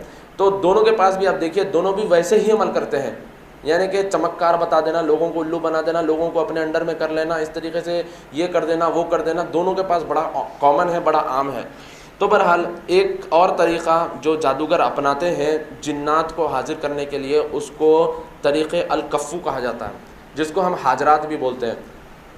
मेरे ख़्याल से हाजरात के बारे में आप सबको तो पता होगा, बचपन से हम ये भी बड़ा सुनते आए हैं, हाजरात लगाते थे, फ़लाँ बाबा है हाजरात लगाते हैं। आम तौर पे ये जो अल-कफ़्फ़ू का तरीक़ा या हाजरात का तरीक़ा होता है, ये खोई हुई चीज़ों को ढूंढने के लिए या गुमी हुई चीज़ों को ढूंढने के लिए, या ये पता लगाने के लिए कि फ़लाँ किसने जादू किया है या किसने क्या किया है, वो पता लगाने के लिए ये तरीक़ा किया जाता है। अल-कफ़्फ़ू का तरीक़ा या फिर हाजरात का तरीक़ा हम उसको बोलते हैं। उसमें क्या करते हैं कि नाबालिग लड़का या नाबालिग लड़की को बुलाते हैं जो कम उम्र के होते हैं, और वो ऐसे बहाना मारता है कि भाई ये जो नाबालिग लड़का या लड़की है इन्होंने कभी गुनाह नहीं किया, ये तो मासूम बेचारे हैं, इनको ले आओ। हकीकत ये होती है कि उनको नमाज वगैरह यानी कि फ़र्ज़ नहीं होती। तो बहरहाल जादूगर नाबालिग लड़का या लड़की को बुलाता है, तो आम तौर पे ये होता है कि तश्तेरी में वो भिलावे का तेल या कुछ इस तरीके की चीज़ डाल देते हैं, या फिर कभी कभी क्या होता है कि एक ख़ास फूल आता है, वो फूल का रस उसके अंदर डाल देते हैं, या फिर कभी कभी जो है ना अंगूठे के ऊपर उसका टिपका डाल देते हैं, और फिर वो लड़के से या लड़की से ये कहते हैं कि कंटिन्यू उसको घूरते रहो, कंटिन्यू उसको घूरते रहो। उसके बाद वो पूछते हैं कि क्या नज़र आ रहा है, वो लड़का या लड़की बोलते हैं कि हाँ हमारे घर का दीवान खाना दिख रहा। अच्छा कौन बैठे हुए वहाँ पे? 3 लोग बैठे हुए वहाँ पे। अच्छा इधर कौन बैठे हुए? फ़लाँ शख्स बैठा हुआ है, उनको बोलो बाबा बुला रहे। अच्छा ये लड़की कुछ ऐसा बोलती। फिर उसके बाद वो शख्स, अच्छा वो शख्स कहाँ जा रहा? वो शख्स अंदर के कमरे में जा रहा। अच्छा वो कहाँ पे जा रहा? वो वहाँ पे कौन बैठा हुआ है? अच्छा वही शख्स चुराया, आपके जो गहने हैं जो सोना है वही शख्स चुराया। तो ख़ास तौर पे लोग जो है ना हाजरात इसलिए लगाते हैं कि घर में सोना चोरी हो गया या कोई चीज़ चोरी हो गई, तो पता लगाने के लिए कि किसने किया। इसमें सब झूठ होता है, और जिन्नात और शयातीन हमेशा ये कोशिश करते हैं कि रिश्तेदारी में दरार डाले।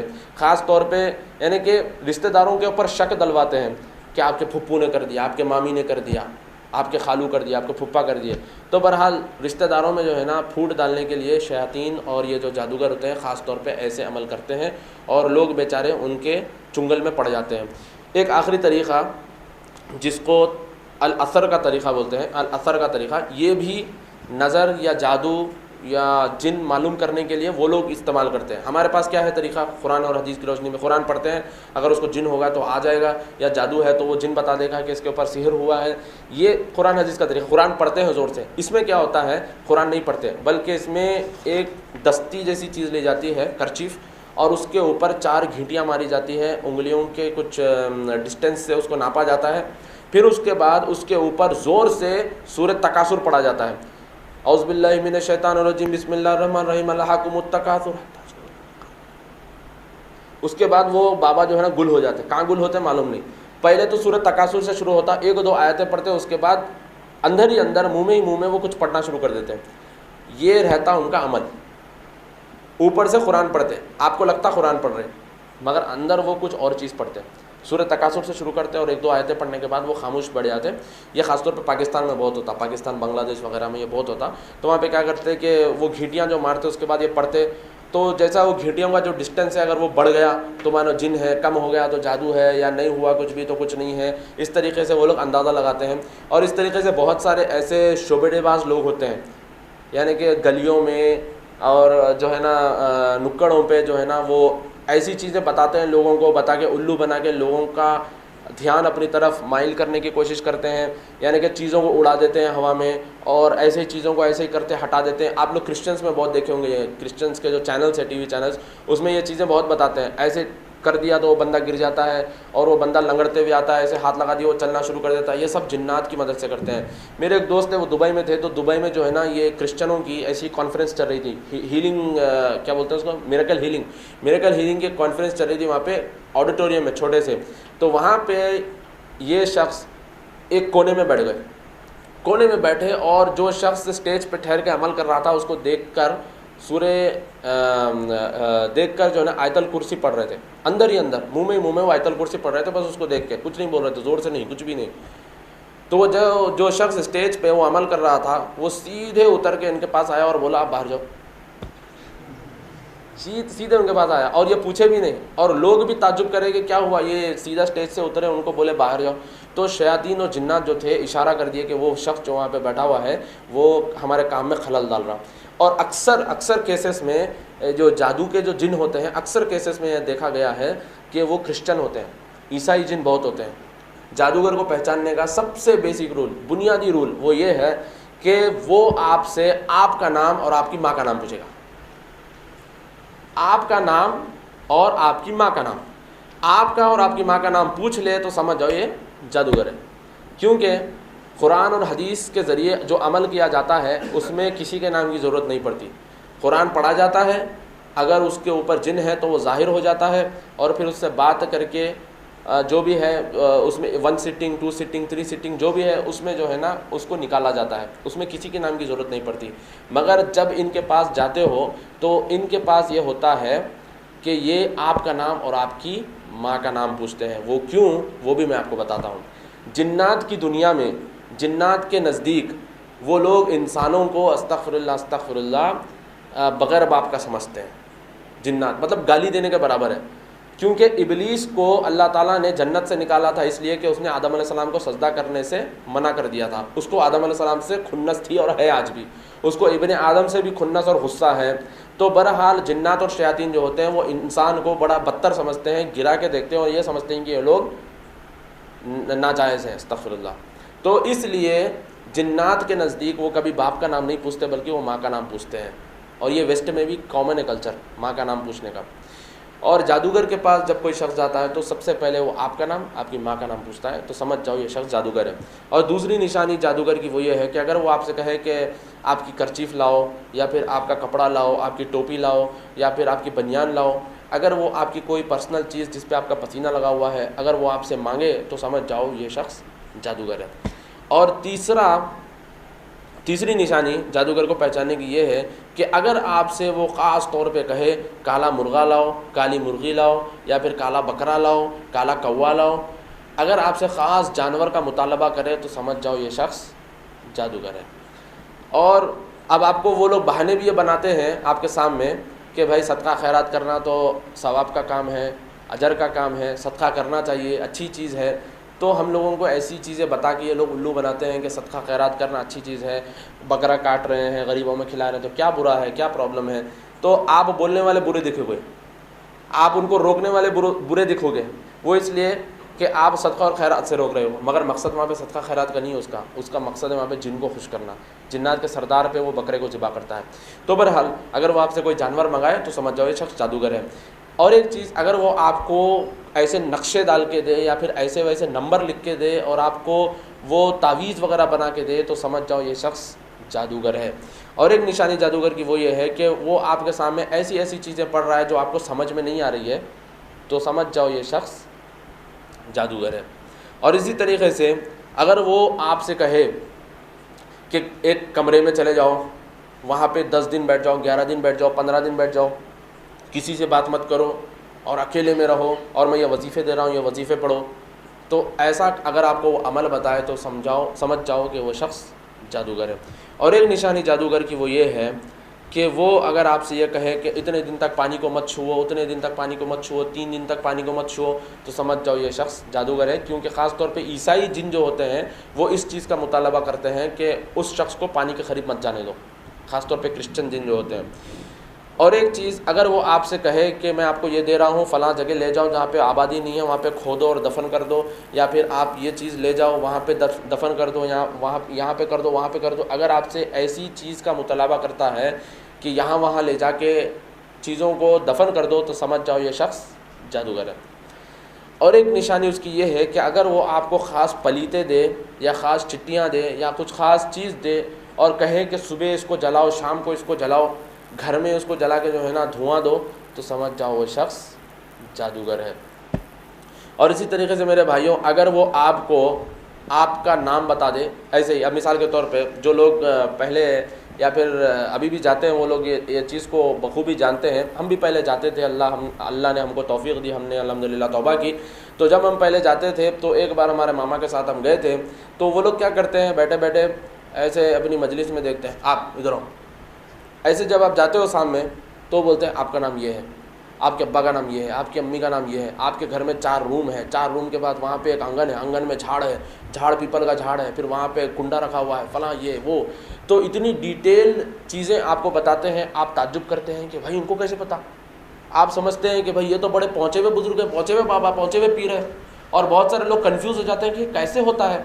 देखिए, गैब का इल्म सिवाय अल्लाह के किसी को नहीं है, और अगर कोई गैब की चीज़ें बताता है तो वो काहिन है और वो जादूगर है। वो भी मैं आपको बताऊंगा कि वो गैब की चीज़ें कैसे बताते हैं। हर इंसान के साथ एक करीन होता है। अल्लाह के रसूल सल्लल्लाहु अलैहि वसल्लम की हदीस है कि हर इंसान के साथ एक करीन होता है, हमजाद होता है, एक जिन होता है जो आपकी पूरी हिस्ट्री रखता है। आप कहाँ जाते हैं, क्या करते हैं, आप किस चीज़ से डरते हैं, क्या खाना पसंद करते हैं, क्या खाना पसंद नहीं करते, आप क्या टाइम पे सोते हैं, हर चीज़ उसको पता होती है, क्योंकि वो आपके साथ होता है। इसलिए अल्लाह के रसूल सल्लल्लाहु अलैहि वसल्लम ने कहा कि जब तुम बैतुल खला में दाखिल हो तो दुआ पढ़ो, जब आप दुआ पढ़ते हो वो पीछे रह जाता है।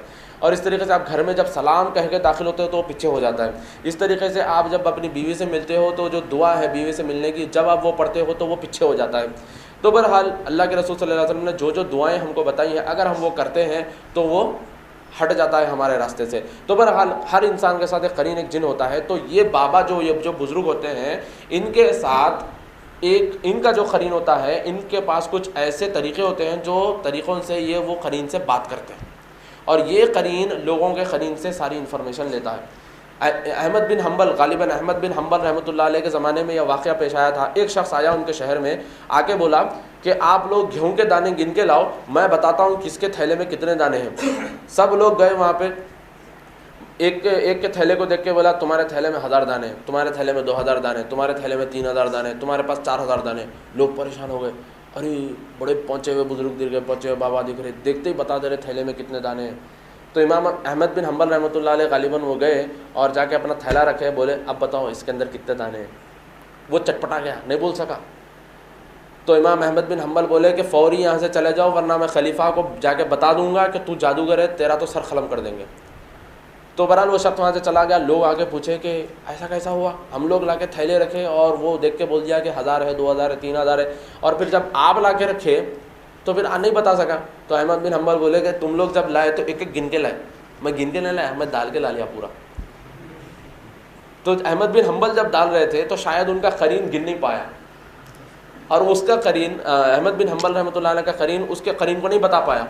और ये लोग जब गिन गिन के ला रहे थे तो करीन गिन लिया, और वो करीन ने जादूगर के करीन को बता दिया कि ये चीज़ें हैं। तो बहरहाल ऐसी ऐसी चीज़ें बता के ये लोगों को उल्लू बनाते हैं, बेवकूफ़ बनाते हैं, और उनके लोगों के पैसे ऐंठ लेते हैं, लोगों का ईमान ख़राब कर देते हैं, लोगों को उल्टी सीधी तावीज़ें बना के देते हैं। और ये देखिए, मैं आपको बताऊं, पाकिस्तान में और नॉर्थ इंडिया में बहुत ज़्यादा है, इतना ज़्यादा है, आप ताज्जुब करेंगे कि पाकिस्तान में बाज़ाब्ता किताबें बिकती हैं ये नाम से कि आपके करीन को कैसे काबू में किया जाए। बुक स्टोरों में किताबें बिकती हैं, वहाँ पे करीन को कैसे काबू में किया जाए, तरीक़े बताए जाते हैं कि आप अपने जिन से कैसा बात कर सकते हो। बहरहाल अल्लाह की पनाह ऐसी चीज़ों से। एक छोटा सा वाक़या बताते हुए मैं आपको जादू का जो इलाज है वो इंशाल्लाह मैं बताऊंगा। एक सूडान के आमिल थे जिनका नाम था शेख हामिद आदम। ये 17 साल औताद के मुकाम पे फायज़ थे। सूफियों में मुकाम होते हैं, मतलब कुछ लेवल्स होते हैं सूफियों में, खुतुब, औताद, इस तरीके के उनके पास लेवल्स होते हैं। तो बहरहाल सूडान में ये औताद के नाम से बड़े मशहूर थे और इनका आलम ये था, लोग इनकी इतनी फ़ैन फॉलोइंग करते थे कि एक जगह ये गए, जाके लोगों को पूछे कि क़िबला किधर है, लोग बताए कि क़िबला यहाँ पे है। वो ऐसे हवा में दस्तक मारे, ठक ठक ठक आवाज़ भी आई, ऐसा कर दिया, क़िबला पलट गया। मतलब वो इस किस्म की चीज़ें करते थे, 17 साल करे। और वो बताए कि मैं 17 साल ऐसी ऐसी चीज़ें करा, लोगों को लड़वा दिया, लोगों को मरवा दिया, ऐसा कर दिया, वैसा कर दिया। बड़ा कोफ्त और मलाल है। और आज अल्हम्दुलिल्लाह वो दुनिया भर में फिरते हैं, जादूगरों को पकड़ पकड़ के उनको तौहीद की दावत देते हैं, तौहीद के बारे में समझाते हैं उनको ख़ास तौर पे कि देखो भाई ये चीज़ आप छोड़ दो, अल्लाह ताला इस चीज़ से नाराज़ होता है और तुम्हारा ठिकाना जहन्नुम में। बहरहाल इनका ये वाक़या है कि ये बेचारे अपने घर से हिफ्ज़ करने के लिए निकले। अच्छी नीयत थी मगर तरीक़ा गलत था। तरीक़ा इसलिए गलत था कि इनका अक़ीदा ख़राब था। किसी ने इनको बता दिया था कि जब आप ये मुकाम पे पहुँच जाते हो, फ़लाँ फ़लाँ मुकाम पे पहुँच जाते हो, या फिर औताद या कुतुब के मुकाम पे पहुँच जाते हो, तो आपको अल्लाह नज़र आ जाता है। और इस तरीके से रसूल अल्लाह नज़र आते हैं, लोहे महफूज नज़र आता है, जिब्राइल अलैहिस्सलाम नज़र आते हैं। तो उनका जो अक़ीदा था, बुनियादी अक़ीदा, अक़ीदे तौहीद, वो गुड़मुड़ था। उनकी नीयत अच्छी थी हिफ्ज़ करना, मगर अक़ीदा ख़राब था। बहरहाल वो अपने घर से निकले, एक शेख के पास गए, तो उनका नाम था शेख अहमद कुर्दी के पास रहे, हिफ्ज़ किए।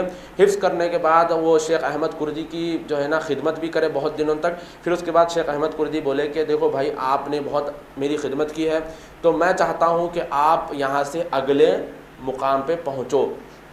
यही बोलते हैं ना, पहुँचे हुए वली। तो वो क्या रहता वो मैं आपको बता रहा हूँ कि मैं चाहता हूँ कि आप अभी अगले मुकाम पे पहुँचो। तो उसके बाद उन्होंने ये कहा कि वहाँ पे जाओ, फ़लाँ बॉर्डर के पार जाओ, वहाँ पे शेख कासिम नाम के एक उस्ताद रहते हैं जो औताद भी हैं, उनके पास जाओ और उनकी खिदमत करो। तो ये बेचारे वहाँ पे गए और वहाँ पे शेख कासिम के पास रहे। शेख कासिम की भी उन्होंने खिदमत की। और ख़ास तौर पे सूफ़ियों में बड़ा आम है कि उस्ताद की चप्पल को बगल में लेके चलना है, उस्ताद की इतनी खिदमत करना है, उस्ताद का सौदा सामान, उनके लिए तरकारी ला के देना, हर चीज़ उनके लिए। आज भी लोग करते हैं, मुर्शदों के घरों पे सुबह सुबह जाकर 4 बजे 5 बजे ठहर जाते हैं और फिर उनके लिए जो जो चीज़ें होनी है वो ला के दे देते हैं।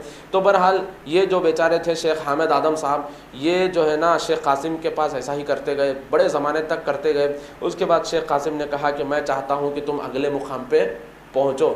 तो उसके बाद उन्होंने और एक औताद के पास भेजा जहाँ पे वो 5 साल रहे। तो 5 साल रहने के बाद वो जो उनके उस्ताद थे उन्होंने कहा कि देखो भाई, आप इतनी मेहनत किए, तो अभी जो स्टेज आपका है, अब जो मुकाम पे आप पहुँचने वाले हो वो अल्टीमेट है, और ये मुकाम पे अगर आप पार हो गए तो आप औताद बन जाओगे, वली बन जाओगे। अगर आप यहाँ पे फेल हो गए तो आपकी दुनिया भी गई, आखिरत भी गई, पागल हो जाते आप। तैयार है कि नहीं है? तो ये बोले ठीक है, मैं तैयार हूँ। मैं निकला था घर से इसी नीयत से कि मैं अल्लाह को देखूँगा, लोहे महफूज को देखूँगा, फ़रिश्तों को देखूँगा, तो मैं तैयार हूँ। तो शेख बोले कि ये ऐसा अमल है, आप लोगों को नहीं बताना, ये बातिनी अमल है। इसलिए आप देखिए इन लोगों के पास ये चीज़ें बड़ी आम होती है। ज़ाहिर कुछ और है, बातिन कुछ और है। ज़ाहिर कुछ और दिखता है, बातिन कुछ और होता है। रसूलुल्लाह सल्लल्लाहु अलैहि वसल्लम जो दीन हमको सिखाए वो ज़ाहिर भी वही है, बातिन भी वही है। ऐसा अंदर एक बाहर एक ऐसा नहीं है इस्लाम। तो ये लोग ये कहते हैं कि ये ऐसा इल्म है, सीना दा सीना चलते हुए आता है, और ये हम आम लोगों को नहीं बता सकते, हम आपको बताए तो नहीं समझ सकते आप। तो ऐसी चीज़ें ये बताते हैं। ये क्या अमल होता है, ये क्या, यानी कि ये कौन सा दीन है जो ये बातिन में करते हैं, वो मैं अभी आपको बताता हूँ। तो बहरहाल इनके उस्ताद ने कहा कि तुम तय कर लो कितने दिन तुमको इबादत करना है, 31 डेज़, 41 डेज़ या 51 डेज़, जो भी है आप तय कर लो। तो इन्होंने कहा मैं 41 डेज़ कर लेता हूँ। सोच के करो, क्योंकि रोज़ के सिर्फ आपको 3 खजूर खाने को मिलेंगे, सिर्फ 3 खजूर खाने को मिलेंगे, सोच के कर लो। तो उन्होंने बोला कि नहीं, मैं 41 डेज़ डिसाइड कर लिया, मैं 41 डेज़ ही करूँगा। तो उनके उस्ताद ने कहा कि ठीक है, मैं रोज़ के 3 खजूरों के हिसाब से 41 × 3 53, जो भी 123 खजूर, 121 खजूर जो भी है मैं आपको दे देता हूँ। तो वो खजूर उनको दे दिए। बोले कि रोज़ाना सिर्फ 3 ही खजूर आप खाएँगे, और जैसे आप वहाँ पे जाएंगे, उनको बता दिए कि खंडर है, फलां जगह है, वहाँ पे एक कमरा है, वहाँ पे जाके आप इबादत करोगे। वहाँ पे जाके इबादत करोगे। पहले दिन जब आप जाओगे तो नंगे होके, बरहाना होके, जानिमाज बिछा के आप नमाज़ पढ़ोगे 2 रकात। तो इनके जो पहले उस्ताद थे शेख कासिम, इन्होंने कहा था कि तुम अपने उस्तादों से सवाल नहीं करना, अगर वो आपको हराम का भी हुक्म दे तो भी सवाल नहीं करना। वो क्यों? खिज़र अलैहिस्सलाम और मूसा अलैहिस्सलाम का किस्सा सुना दिया और बोले कि खिज़र अलैहिस्सलाम और मूसा अलैहिस्सलाम के साथ क्या हुआ था। मूसा अलैहिस्सलाम को बोले थे सवाल नहीं करना, तो ऐसा अमल है आपको समझ में नहीं आता, मगर ज़ाहिर में वो आपको ऐसा दिखता हराम है, मगर बातिन में वो हलाल है, तो बहरहाल आप सवाल नहीं करना, ठीक है। तो बेचारे खामोश उनके सामने ठहरे रहे। तो उनको कहा गया कि आप पहले ही रात वहाँ पे जाओगे तो मुसल्ला बिछा के नंगे बदन नंगे होके आप 2 रकात नमाज़ पढ़ोगे, उसके बाद नमाज नहीं पढ़ना। वो क्यों? क्योंकि भाई आप एतिकाफ़ में हैं, एतिकाफ़ नमाज से बढ़ के चीज़ है, आप वहाँ पे नमाज़ पढ़ते क्या? अच्छा सही बात है। फिर उसके बाद जो है ना उनको बोले कि आप 2 रकात नमाज के बाद फिर नमाज नहीं पढ़ेंगे, आप सिर्फ वहाँ पे बैठ के एतिकाफ़ में बैठेंगे और सिर्फ इबादत इबादत इबादत इबादत। और उनको ये भी बोले कि साथ में तुम कुछ पेपर और पेंसिल लेके जाओ। तो बहरहाल वो वहाँ पे गए, 31 डेज़ वहाँ पे रहे, 41 डेज़ वहाँ पे रहे और वो सुबह शाम विर्द करते थे। वो क्या विर्द करते थे वो मैं आपको बता रहा हूँ। उनके उस्ताद ने उनसे कहा कि तुम ऐसा विर्द करो, क्या? बिस्मिल्लाह। अब आप पढ़ोगे बिस्मिल्लाह, अस्तग़फिरुल्लाह की पढ़ना, हम ऐसा नहीं करना, पढ़ो बिस्मिल्लाह। उसके बाद पढ़ना है व बिहक़्क़ि रसूलिल्लाह व बिहक़्क़ि जिब्राईल व बिहक़्क़ि मीकाईल व बिहक़्क़ि इसराफ़ील व बिहक़्क़ि इब्राहीम व इस्माईल व इसहाक़ व याक़ूब। इस तरीके से इतने नाम गिनाए बिस्मिल्लाह के साथ, इतने नाम। फिर आखिरी में उनको कहा गया कि तुम बोलोगे व बिहक़्क़ि शमसरूरी व बिहक़्क़ि शाह सरूबी व बिहक़्क़ि शाह सुरूरी, ये भी नाम उनको बताए। तो इन्होंने पूछा नहीं कि ये कई के नाम है, तो उनको बताया गया कि ये फ़रिश्तों के नाम हैं। ये कौन से फ़रिश्ते हैं भाई? कुरान हदीस में इनका नाम ही नहीं आया। शाह सरूरी, शाह सरूबी, ये कौन से फ़रिश्ते हैं? इनका कुरान हदीस में जिक्र ही नहीं हुआ। ये जो फ़रिश्ते हैं भाई, ये फ़रिश्ते नहीं है बल्कि ये जिन्नात है, जिन्नात के सरदार हैं। तो बहरहाल इनका नाम बताया गया। बिस्मिल्लाह के साथ ये मतलब शिर्क करना है, बिस्मिल्लाह के साथ, फिर बिस्मिल्लाहिर्रहमान के साथ, फिर अर्रहीम के साथ, फिर सूरह फातिहा जब पढ़ोगे अल्हम्दुलिल्लाह के साथ, अल्हम्दुलिल्लाहि रब्बिल आलमीन के साथ। और इस तरीके से सूरह फातिहा को उल्टा करना है, बिस्मिल्लाहिर्रहमानिर्रहीम को उल्टा करना है और बिस्मिल्लाहिर्रहमानिर्रहीम को नंबरों में डालना है, सूरह फातिहा को नंबरों में डालना है। तो बहरहाल 3-4 टेक्निक्स उनको बता दिए गए कि ये तुम करोगे तो ये सुबह शाम करते गए। और फिर उनको बताया गया कि 41 डेज़ के बाद तुम्हारा टेस्ट होगा, तुम्हारा इम्तिहान होगा, और अगर तुम वो इम्तिहान में पास हो गए तो तुम वली अल्लाह बन जाओगे, ला खौफुन अलैहिम वला हुम यहज़नून। जिसको ना तो डर होता है और ना वो परेशान होते हैं, तो बहरहाल तुम वली अल्लाह बन जाओगे अगर तुम नहीं डरे तो बहरहाल इनका माइंड प्रिपेयर था कि कुछ ना कुछ तो होने वाला है, मुझे डरना नहीं है। 41 डेज़ के बाद वो देखते हैं, ऐसे ही बैठे हुए थे तो वो देखते हैं कि उनके सामने दीवार पे गोम चल रही है। गोम धीरे धीरे देखे बड़ी हो गई और देखते देखते जो ऐसी बड़ी हो गई, उनको ऐसा दिख रहा है वो सब, यानी कि वो सब जिन्नात थे जो उनके सामने ऐसी चीज़ें कर रहे थे। और वो जो भी जिन्नात का सरदार था, इनके करीन से पूछ लिया कि ये सबसे ज़्यादा किस चीज़ से डरते हैं, तो करीन ने बता दिया कि सबसे ज़्यादा गोम से डरते, तो गोम की शक्ल अख्तियार कर लिया। और उसके बाद गोम, वो देखते हैं कि गोम जो है ना लोगों को खा रही है, किसी के हाथ खा रही है, किसी के पैर खा रही है, किसी का मुंडा खा रही है, ये सब देख रहे हैं बैठ कर। डर भी हो रहा है, मगर इनके उस्ताद ने कह दिया था डरना नहीं, अगर तुम नहीं डरे तो फिर वली अल्लाह बन जाते। तो बहरहाल ये बैठ के देख रहे हैं, तो देख रहे हैं वो गोम जो है ना लोगों को खा रही है। फिर उसके बाद ये भी देख रहे हैं कि एक जो है ना छिपकली आई, वो गोम को खा ली। फिर उसके बाद ये देखते हैं कि एक बिल्ली आई, छिपकली को खा ली। फिर देख रहे हैं कि कुत्ता आया, बिल्ली को खा लिया। फिर देख रहे हैं एक चीता आया, कुत्ते को खा लिया। फिर देख रहे हैं एक हाथी आया, चीते को खा लिया। फिर देख रहे हैं पानी में से एक बदख निकली और फिर वो बदख जो है ना हाथी को खा ली। तो ये सब वो देख रहे हैं ऐसी चीज़ें, और ये शैतान, वो जिन्नात जो है, ये सब चीज़ें उनको बता रहा है। तो बहरहाल वो देखने के बाद वो वैसे ही बैठे रहे, ढीठ वहीं पर बैठे रहे। उसके बाद एक खूबसूरत औरत उनके सामने ज़ाहिर हुई जिसके पैर कुत्ते जैसे थे। इन्होंने ये जिक्र किया कि शेख हामिद आदम ने जिक्र किया कि उसके पैर कुत्ते जैसे थे, मगर ऊपर से एकदम खूबसूरत औरत। और आकर उसने कहा साम अलैकुम, सलाम अलैकुम नहीं या अस्सलाम अलैकुम नहीं, साम अलैकुम। और इनके उस्ताद ने ताकीद कर दी थी कि 41 डेज़ के बाद एक फ़रिश्ता आएगा ख़ास तुम्हारे लिए, और वो तुमसे कहेगा साम अलैकुम, और तुम्हें कहना है वालेकुम। वालेकुम सलाम भी नहीं, सिर्फ वालेकुम। वो क्यों? सलाम अल्लाह का नाम है, सलाम अल्लाह का नाम है, और जब अल्लाह का नाम लिया जाता है तो शैतान वहाँ से भाग जाता है।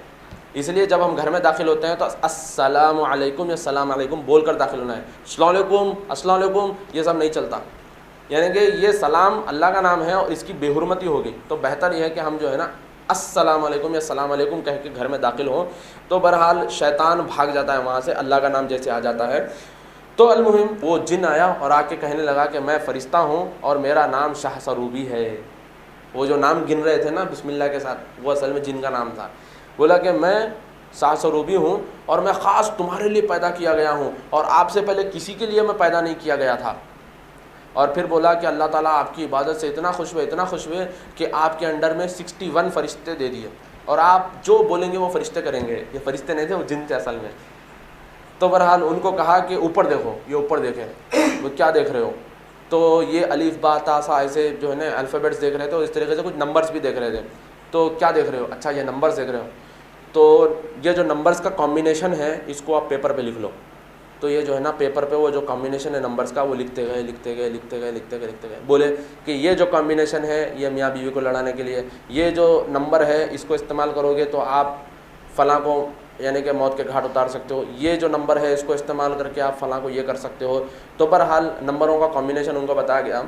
तो आप ख़ास तौर पे गौर करिए कि ये जो तावीज़ें होती हैं इसको जब आप खोल के देखोगे या फिर जो जिसके ऊपर जादू करके जादूगर देता है कि फ़लाँ के घर में ले जाके सोफ़े के नीचे या पलंग के नीचे रख दो ये पलीता, तो अगर आपके हाथ वो पलीता लग जाए तो कभी पलीतों को आप खोल के देखिए, उसके अंदर नंबर लिखे होते हैं, उसके अंदर अरबी में नंबर लिखे होते हैं, नक्शे बने होते हैं और नंबर लिखे होते हैं।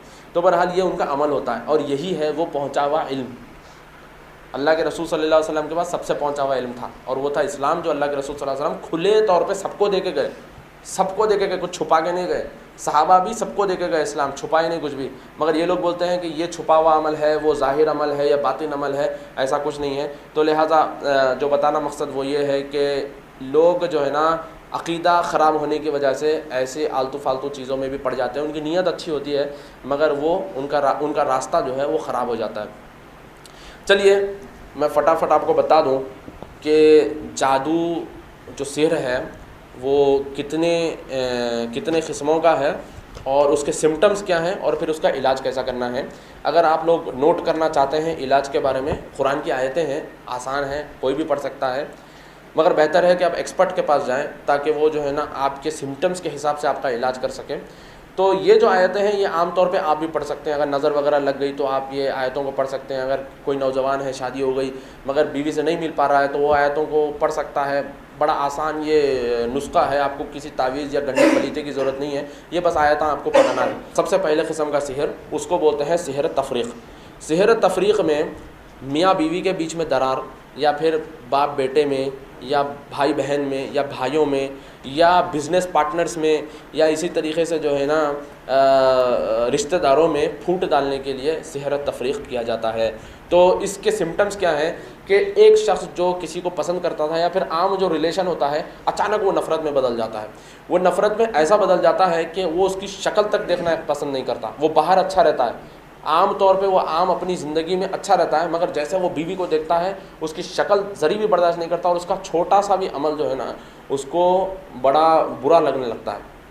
और इसी तरीके से बीवी के ऊपर अगर वो कर दिया गया तो वो शोहर से चिढ़ने लगती है, उससे नफ़रत करने लगती है और अचानक ये होता है, अचानक मोहब्बत नफ़रत में बदल जाती है, अचानक जो है ना दरार पड़ जाती है रिश्तेदारी में। तो बहरहाल इसका इलाज कैसे किया जाए, इलाज के 3 स्टेजेस है। सबसे पहला स्टेज है उसमें जिसके घर में इलाज कर रहे हैं आप लोग उनको पहले बिठाकर अक़ीदे तौहीद का दर्स देना है कि भाई घर में नींबुआ, नारियलां और इस तरीके से गंडे, ये भिलावे और ये सीपियाँ नहीं रहना, ये मिर्चियाँ ये सब नहीं रहना। तो पहले उनको जो है ना बिठा के अक़ीदे का दर्स दे देना, अक़ीदा समझाना कि अक़ीदे तौहीद क्या है, सही अक़ीदा क्या है, पहले उनको समझाना, क्योंकि ये ज़रूरी है। आप वो रखने के बाद कुरान पढ़ेंगे शैतान और खुश होता, क्योंकि वो रखने के बाद आप कैसा कुरान, मतलब गंदी चीज़ रख के आप कुरान कैसा पढ़ते। तो बहरहाल पहले गंदी चीज़ों को अपने घर से साफ़ करना है। और इस तरीके से अब्बा की, दादा की, परनाना की जो फ़ोटो दीवारों पे लगी हुई रहती ना तो वो भी पहले साफ़ कराने लगा देना कि ये भी निकाल दो। और इस तरीके से बहुत सारे लोगों के घरों में यादगार के तौर पे भी लोग अपने दादा परदादा की भी फ़ोटो लगा के रखते हैं बड़े बड़े, तो वो सबसे पहले निकालना है क्योंकि रहमत के फ़रिश्ते घर में नहीं आते। और इस तरीके से अगर समझिए घर में टीवी वगैरह बहुत ज़्यादा चल रहा और सुबह शाम टीवी वगैरह चल रहा तो वो भी बंद करवाना है, क्योंकि बहुत सारे केसेस ऐसे भी थे जिसमें जिन आ गया और ये बोला कि मैं म्यूज़िक से आ गया, क्योंकि म्यूज़िक जो होती है ये जिन्नात की ग़िज़ा है। म्यूज़िक से जिन बहुत मुतासिर होता, और ख़ास तौर पे इस्लाम को छोड़ के जितने मज़हब हैं, जब सब में आप देखिए म्यूज़िक इबादत का ज़रिया है। ख़वालियों में देखिए, भजन में देखिए, क्रिश्चियंस के पास चर्चों में देखिए, हर एक बुद्धिस्ट में देखिए, हर एक के पास म्यूज़िक एक इबादत का ज़रिया है। क्यों? क्योंकि म्यूज़िक से शैतान खुश होता है। और इस्लाम को छोड़ के जितने मज़हब है वो सब तागूत है, और इस्लाम एक सच्चा मज़हब है, और इस्लाम एक वाहिद मज़हब है जो कहता है कि म्यूज़िक हराम है। तो बहरहाल पहला स्टेज ये है कि म्यूज़िक को घर से पहले बंद करवाना है, और घर में औरतें हिजाब नहीं करती तो उनको हिजाब की तलक़ीन दिलाना है। और इस तरीके से कोई स्मोकिंग, सिगरेट, गुटखा, शराब वगैरह भी पीता है तो सबसे पहले वो छुड़वाना है उसको। और उसके बाद जो सेकंड स्टेज है उसमें उनका इलाज करना है। अगर कोई नोट करना चाहते हैं तो नोट कर लीजिए। सूरह फातिहा पढ़ना है। सूरह फातिहा के बाद सूरह बकरा की 1 से लेके 5वीं आयत, अलिफ लाम मीम ज़ालिकल किताबु ला रैब फ़ीह, वहाँ से लेके इन्नल्लज़ीना कफ़रू सवाउन अलैहिम वो आयत तक। उसके बाद सूरह बकरा की 102 आयत। और मैंने ख़ुद देखा है बहुत सारे केसों में सूरह बकरा की 102 आयत जब पढ़ी जाती है, और ख़ास तौर पे ये वाली जगह जहाँ पे वमा कफ़रा सुलैमान बार बार रिपीट की जाती है, तो जिन्नात बड़े तलमला जाते हैं। और मैं आपको बताऊं कि कुरान की एक एक आयत से भी जिन बड़ा तलमला जाता है, बड़ा परेशान हो जाता है, बड़ा बौखलाने लगता है। तो बहरहाल सूरह बकरा की 102 आयत, और इसी तरीके से सूरह बकरा की 163 आयत, और आयतल कुर्सी भी बड़ी भारी चीज़ है। हम उसको अंडरमाइन करते हैं और हम समझते हैं कि आयतल कुर्सी तो हम ऐसे ही पढ़ लेते हैं, मगर आपको बताऊं कि आयतल कुर्सी बड़ी भारी चीज़ है, बड़ी पावरफुल चीज़ है।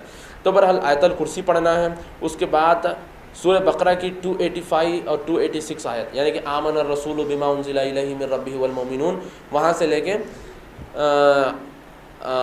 अंत मौलाना वंसुरना लल कौमिल काफिरीन, वहाँ तक पढ़ना है। फिर उसके बाद सूरह आल इमरान की 18 से 19 आयत, ये नोट कर लीजिए, आपको नज़र का इलाज करने में भी बड़ी काम आती आयत है। सूरह आराफ की 54 से 56 आयत, और सूरह आराफ की 117 से 122 आयत, और इस तरीके से सूरह यूनुस की 81 से 82 आयत, और सूरह ताहा की 69 आयत, और सूरह मोमिनून की 115 से 118, और सूरह साफ़ात 1 से लेकर 10। मैं आपको बताऊं सूरह साफ़ात भी बहुत भारी है। सूरह साफ़ात ख़ास तौर पे वस्साफ़ाति सफ़्फ़न फ़ज़्ज़ाजिरात ज़ज्रन, इसमें भी मैंने देखा कि बहुत सारे जिन तलमला जाते हैं, परेशान हो जाते हैं। सूरह साफ़ात भी बड़ी भारी चीज़ है। और सूरह अहक़ाफ़ की 29 से 32 आयत, और सूरह रहमान की 33 से 36 आयत, और सूरह हश्र की 21 से 24 आयत, और सूरह जिन के 1 से लेकर 9 आयत, और सूरह इख़लास, और सूरह फ़लक़, और सूरह नास। और बाज़ केसों में अज़ां भी देना है। तो इससे क्या होता है, और इसमें क्या है ना, डिपेंड करता है कि आप आयत की कौन सी जगह को बार बार रिपीट करते हैं। मतलब आयतों में कुछ जगह हैं जिसको बार बार रिपीट करने से जिन बड़ा परेशान होता है, बड़ा तलमला जाता है। तो वो एक्सपीरियंस से मालूम होता है कि कौन सी आयत को कितनी बार रिपीट करने से वो परेशान हो जाता है। तो बेहतर है कि जो एक्सपर्ट हैं हम उनको पूछ लें, वो बता देंगे कि कौन सी आयत को कहाँ पे रिपीट करना है। और जब ये आयतें पढ़ी जाती हैं, तो जैसे ये आयतें पढ़ी जाती हैं, तो अगर उसके ऊपर जिन है तो वो ज़ाहिर हो जाता है, वो शख्स काँपने लगता है, चीखने लगता है, और जिन उसके ऊपर ज़ाहिर हो जाता है और उसके ज़रिए से बात करता है। तो सबसे पहली चीज़ उससे ये पूछी जाती है कि उसका नाम क्या है, और फिर दूसरी चीज़ ये पूछी जाती है कि उसका मज़हब क्या है। और अक्सर जादू के केसेस में ईसाई जिन पाए जाते हैं, और हिंदू भी रहते हैं, और बहुत सारे केसों में मुसलमान भी रहते हैं। तो बहरहाल अगर वो ईसाई है तो उनको इस्लाम की दावत दी जाती है, उनको कलमा भी पढ़ाया जाता है, और इस तरीके से हिंदू है तो उनको भी कलमा पढ़ाया जाता है। अगर मुसलमान है तो उसको ताकीद की जाती है कि मुसलमान रह के तू किसी जादूगर के लिए क्यों काम कर रहा है, ये तो कुफ्र है, अगर तू इस हालत में मर जाएगा तो तू जहन्नम में जाएगा। तो उसको डराना है जहन्नम की आयतें बता कर। और इसी तरीके से उससे ये भी पूछा जाता है कि किस ज़रिए से तू आया। बहुत सारे केसों में ऐसा होता है कि जिन ये बोल देता है कि ये लड़की मुझे पसंद है, ये लड़की मुझे पसंद है इसलिए मैं आया, या जिन ये बोलता है कि लड़का मुझे लेडी अगर जिन है तो वो बोलती है कि लड़का मुझे पसंद है इसलिए मैं आ गई। या कभी कभी क्या होता है कि हम कहीं पे कोई चीज़ फेंक देते हैं, मिसाल के तौर पे बड़ा सा पत्थर है या गर्म पानी है या फिर कोई भी चीज़ है, हम ऐसे ही फेंक देते हैं। तो वहाँ पे क्या होता है कि कभी जिन बैठे रहते हैं, हमको दिखते नहीं है, जिन यहाँ पे बैठा है वहाँ पे बैठा है, हमको दिखता नहीं है जिन, तो हम उस पर कोई चीज़ फेंक दिए तो वो गुस्से में आके बदला निकालने के लिए आ जाता है। तो बहरहाल ऐसी हालतों में भी जिन आ जाते हैं, तो बहरहाल उससे पूछा जाता है कि आने की वजह क्या है, क्यों आया। तो बोलता है कि ये वजह है, इसने फ़लाँ टाइम पे मुझे नुकसान पहुंचाया था, ऐसा किया था। तो उसको बताया जाता है कि देखो भाई, आप जैसे उसको देख रहे हो वो तुमको नहीं देख सकता, वो तुमको नहीं दे सकता, तो भाई माफ़ करना चाहिए। बहरहाल जो भी है, अगर वो ज़िद कर रहा है नहीं निकलने की, तो फिर जहन्नुम की आयतें उसको सुनाई जाती हैं। अलमुहिम बताना मकसद ये है कि जिन अगर वो होता है तो उससे बात करके उसको निकाल दिया जाता है। अगर जादू है तो जिन कह देता है कि इसके ऊपर जादू किया गया है, तो उससे पूछा जाता है कि जादू किस चीज़ पे किया गया है। तो आमतौर पे वो बता देते हैं कि खाने के ज़रिए। और थोड़े केसेस मैंने देखे हैं, मतलब मैं इलाज नहीं करता, जिसके पास इलाज चल रहा था तो मैंने केसेस ऐसे देखे जिसमें वो उसने कहा कि बगारे खाने के ज़रिए डाल दिया गया है, या जो है ना डबल के मीठे से डाल दिया गया है। और कभी कभी ऐसे होता है कि पानी के ऊपर पड़कर वो खाने के ऊपर डाल के खाना खिला दिया जाता है। तो जादू करने के बहुत तरीके हैं जिसके ज़रियों से इस किस्म की चीज़ें की जाती हैं। तो बहरहाल अगर वो जादू के ज़रिए आया है तो वो बता देता है कि मैं जादू के ज़रिए आया हूँ। तो उससे पूछा जाता है कि कहाँ पे ये जादू दफन है। तो समझो उसने कह दिया कि फ़लाँ कब्रिस्तान है, कब्रिस्तान के पीछे की दीवार के पीछे ये जादू दफन है, तो फ़ौरी उसी वक्त किसी को भेजना वहाँ पे और पता लगाना कि क्या ये सच बोल रहा है झूठ, क्योंकि 99% जिन झूठ बोलते हैं। कुछ केसों में ऐसा भी हुआ कि जिन आ रहा है, कलमा पढ़ रहा है, फिर दूसरे दिन और एक जिन आ गया, वो कलमा पढ़ा, तीसरे दिन और एक जिन आ गया, कलमा पढ़ा, चौथे दिन और एक जिन आ गया, कलमा पढ़ा। और जो बेचारे माशाल्लाह कुरान की रोशनी में इलाज कर रहे थे, वो बेचारे जो है ना मुखलिस है, इलाज करते जा रहे थे, जिन आते जा रहा है, कलमा पढ़ाते जा रहे, और वो भी खुश होते जा रहे कि जो है ना 22 दिन 22 जिन आके कलमा पढ़ लिए, 22वें दिन आके बोल रहा 22 दिन में इनको उल्लू बना दिया। तो बहरहाल जिन जो रहते हैं ना, ये झूठ बहुत बोलते हैं और उल्लू बहुत बनाते, कभी भी इनकी बातों में नहीं आना है। तो सबसे पहले पता लगाना कि ये जो बोल रहा फ़लाँ जगह बता रहा, तो पहली फ़ुर्सत में मालूम करना है कि वहाँ पे सही भी दफन है या नहीं है।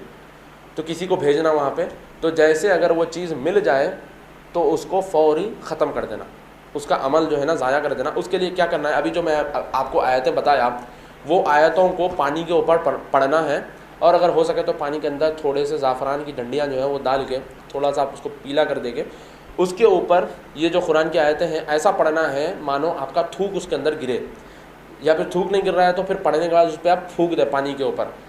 पानी के ऊपर फूंकने के बाद ये जो चीज़ें आपको मिलती हैं, मिसाल के तौर पे उसने समझो किसी पलीते पर या फिर किसी तावीज़ पर या फिर कोई चीज़ पर या फिर आपके बालों पर उसने ये अमल कर दिया है, और आपको वो चीज़ फ़लाँ जगह दफन हुई मिल गई, तो आप उसको ले लो और वो पानी में डाल दो। पहली फुर्सत में उसको लो और पानी में डाल दो, और वो पानी को ऐसी जगह पे फेंक दो जहाँ पे लोगों का चलना फिरना कम है, बेहतर है, जहाँ पे लोगों का चलना फिरना कम है, यानी कि झाड़ का कुंडा है या फिर कोई कोना है जहाँ पे लोग चलते फिरते नहीं हैं, तो वहाँ पे उसको डाल देना है। तो इंशाअल्लाह इससे वो जो अमल होता है जादू का वो ख़त्म हो जाता है। और मेरे भाइयों, दूसरे किस्म का जादू जो होता है उसको सिहर अल मुहब्बा बोलते हैं, जिसमें गैर ज़रूरी मोहब्बत डाल दी जाती है। ख़ास तौर पे किसी लड़के को लड़की पसंद है तो वो जाके जादूगर को पैसे देता है और वो उस लड़की पर जादू कर देता है। और ये गाँवों में बहुत आम होता है, मेरे दोस्त अहबाब में भी मैंने सुना कि शादीशुदा औरतों पर भी ये जादू करके जो है ना अपनी अंडर में ले लेते हैं और अस्तग़फिरुल्लाह उनका गलत इस्तेमाल करते हैं। तो अगर ऐसा महसूस हो रहा है कि कोई औरत या कोई लड़का या लड़की गैर मामूली तौर पर किसी की तरफ माइल हो रहे हैं, तो हो सकता है अल्लाह अल्लाह अल्लाह खैर करे, हो सकता है कि वो जादू हो। तो उसका इलाज क्या है? उसका इलाज यही है कि ये जो सारी आयतें हैं इसको पढ़ना है। अगर जिन है ज़ाहिर हो गया तो फिर वही करेंगे जो हम पहले स्टेज में किए थे। अगर नहीं है तो फिर हम वो पानी को पढ़ेंगे, पानी के ऊपर वो आयतों को पढ़ेंगे और वो पानी उनको पिलाएंगे। तो ये जो आयतें हैं बड़ी पावरफुल आयतें हैं, पानी के ऊपर वो आयतों को पढ़ना है और वो पानी उनको पिलाना है। ठीक है, अब डिपेंड करता है कि आप उनको कैसा पिलाओगे, ताख अदद में, यानी कि 1 दिन 3 दिन 5 दिन ऐसा उनको उस हिसाब से पिलाना है। तो बहरहाल इंशाअल्लाह ऐसा करने से भी जो है ना वो जादू ख़त्म हो जाता है। और हाँ, सिहर अल मुहब्बा के लिए कुछ ख़ास आयतें हैं, वो जो शुरू मैंने जो आयतें बताई हैं वो भी पढ़ना है, उसके साथ साथ ये आयत भी आप ऐड कर लीजिए। कौन सी? सूरे 64 की 14 से लेकर 16 आयत, इसको भी ऐड कर लेना है ख़ास तौर पे सिहर मुहब्बा में। और इसी तरीके से सूरे आराफ की 117 से 122 इसको रिपीटेड पढ़ना है। सूरह यूनुस की 81 से 82 इसको भी रिपीटेड पढ़ना है, और सूरह ताहा की 69 आयत इसको भी रिपीटेड पढ़ना है, और आयतल कुर्सी को भी पढ़ना है पानी पे दम करके। जिसको भी पिला देंगे इंशाअल्लाह वो जादू ख़त्म हो जाएगा। और ये सिहरल मुहब्बा में बहुत सारे केसेस ऐसे होते हैं कि अगर जादूगर को जादू करना ठीक से नहीं आता तो उल्टा भी हो जाता है। एक औरत ने ऐसा ही अपने शोहर पे जादू कर दिया था, सिहर मुहब्बा। और ख़ास तौर पे वो औरतें करती हैं जिनको लगता है कि शोहर शायद दूसरी औरतों की तरफ माइल हो जाएगा, या फिर वो माएँ अपने बेटों पर करती हैं जिनको ये लगता है कि ये जो है ना बीवी का ग़ुलाम बन जाएगा। तो बहरहाल ऐसे यानी कि शक और शुबात में पड़ के औरतें जो है ना अपने शोहरों पे ये जादू भी करती हैं, और ये बड़ा आम है। तो बहरहाल एक औरत अपने शोहर पे ये सिहर मुहब्बा कर दी थी, मगर वो जादूगर ठीक से नहीं कर पाया, तो वो जादू उल्टा हो गया। वो जादू ऐसा उल्टा हो गया कि वो शख्स हर औरत से नफ़रत करना शुरू कर दिया, और उसने अपनी ख़ुद की बीवी को तलाक़ दे दिया। ये बीवी जो है ना परेशान हो गई, फिर जादूगर के पास गई तो मालूम पड़ा जादूगर का इंतकाल हो गया था। और दुबई में एक गस्साल थी, गस्साल जो मुर्दों को नहलाते हैं, वो क्या करती थी कि ऐसा गुस्ल देती थी मुर्दे को, गुस्ल देते देते मुर्दे के मुंह में जादू जिस पे किया जाता है वो चीज़ें उसके मुंह में डाल देती थी। मतलब अब जिन अगर बता दे कि फ़लाँ जगह पे ये जादू दफन है, आप जाओगे खोदोगे निकालोगे पानी में डालोगे, ख़त्म होगा जादू। मुर्दे के मुंह से कहाँ से निकालोगे? मुर्दे के मुंह से कहाँ से निकालोगे? तो बहरहाल ये इनके बड़े यानी कि अच्छे टेक्निक्स होते हैं जिसको ये लोग जो है ना ऐसा करते हैं फुल प्रूफ। और एक किस्म का जो जादू होता है जिसको सिहर अत-तख़ील कहा जाता है, सिहर तख़ील। इसमें क्या होता है कि लोगों को फॉल्स ऑब्जेक्ट्स, यानी कि मिसाल के तौर पे फ़ोन ऐसा रखा हुआ है वो ऐसा हिलता हुआ नज़र आएगा, हेलुसिनेशन जिसको बोलते हैं। मतलब बहुत सारे लोग ये कहते हैं कि वहाँ से कोई आ रहा है, वो पर्दा जो है ना वहाँ से वहाँ चलते हुए जा रहा। आप गौर करिए, लोगों को मतलब ये सिहर कर दिया जाता है, उनको स्टैटिक चीज़ें चलती हुई नज़र आती हैं। बहुत कॉमन है ये भी, स्टैटिक चीज़ें, रखी हुई चीज़ें उनको चलती हुई नज़र आती हैं। तो बहरहाल उसका भी इलाज ये है कि उस कंडीशन में भी हम अज़ान देंगे। उस कंडीशन में हम सुबह शाम उस घर में अज़ान देंगे, आयतल कुर्सी पढ़ेंगे, और इसी तरीक़े से वो जो सारी आयतें हमने बताई हैं वो पढ़ेंगे, और हो सके तो इसको कैसेट या सीडी की शक्ल में बनाकर घर में सुबह शाम प्ले करेंगे।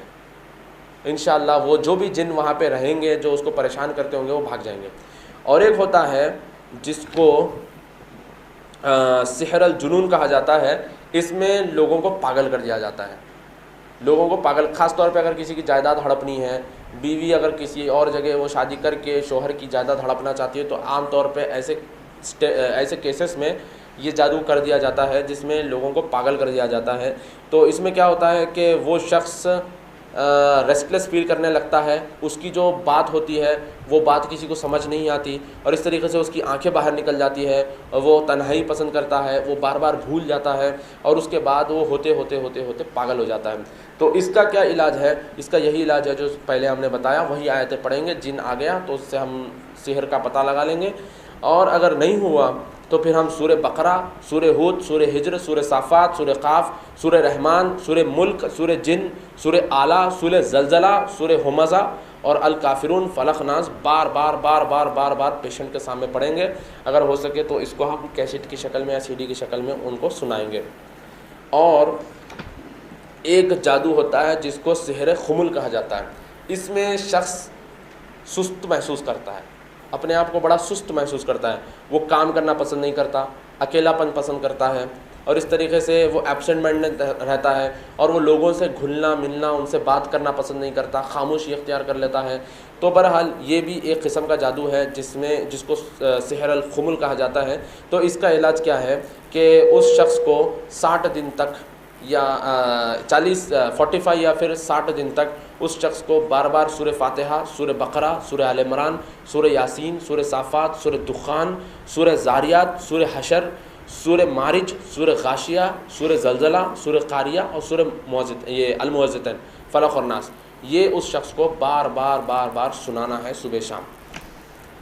और एक जादू होता है जिसको सिहर अल हवातिफ़ कहा जाता है, जिसमें यानी कि जिसमें लोगों को बुरे बुरे ख्वाब आने लगते हैं।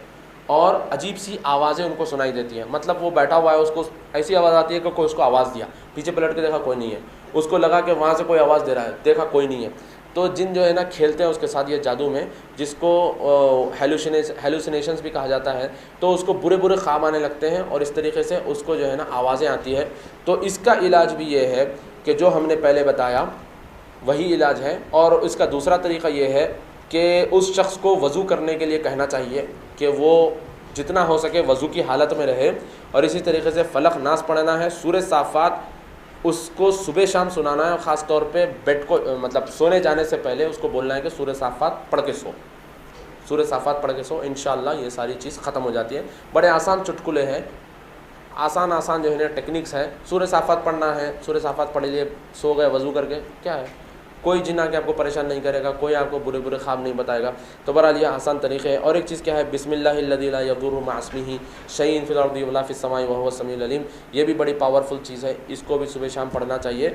और इस तरीके से सूरह फुस्सिलत और अल फतह अल जिन दिन में 3 मरतबा इसको पढ़ना और सुनना है, जिससे इंशाअल्लाह ये जो जादू होता है ये ख़त्म हो जाता है। और इसी तरीके से और एक जादू होता है जिसको सिहरल मरज़ बोलते हैं, जिसमें शख्स जो है ना अपने आप को हमेशा बीमार पाता है।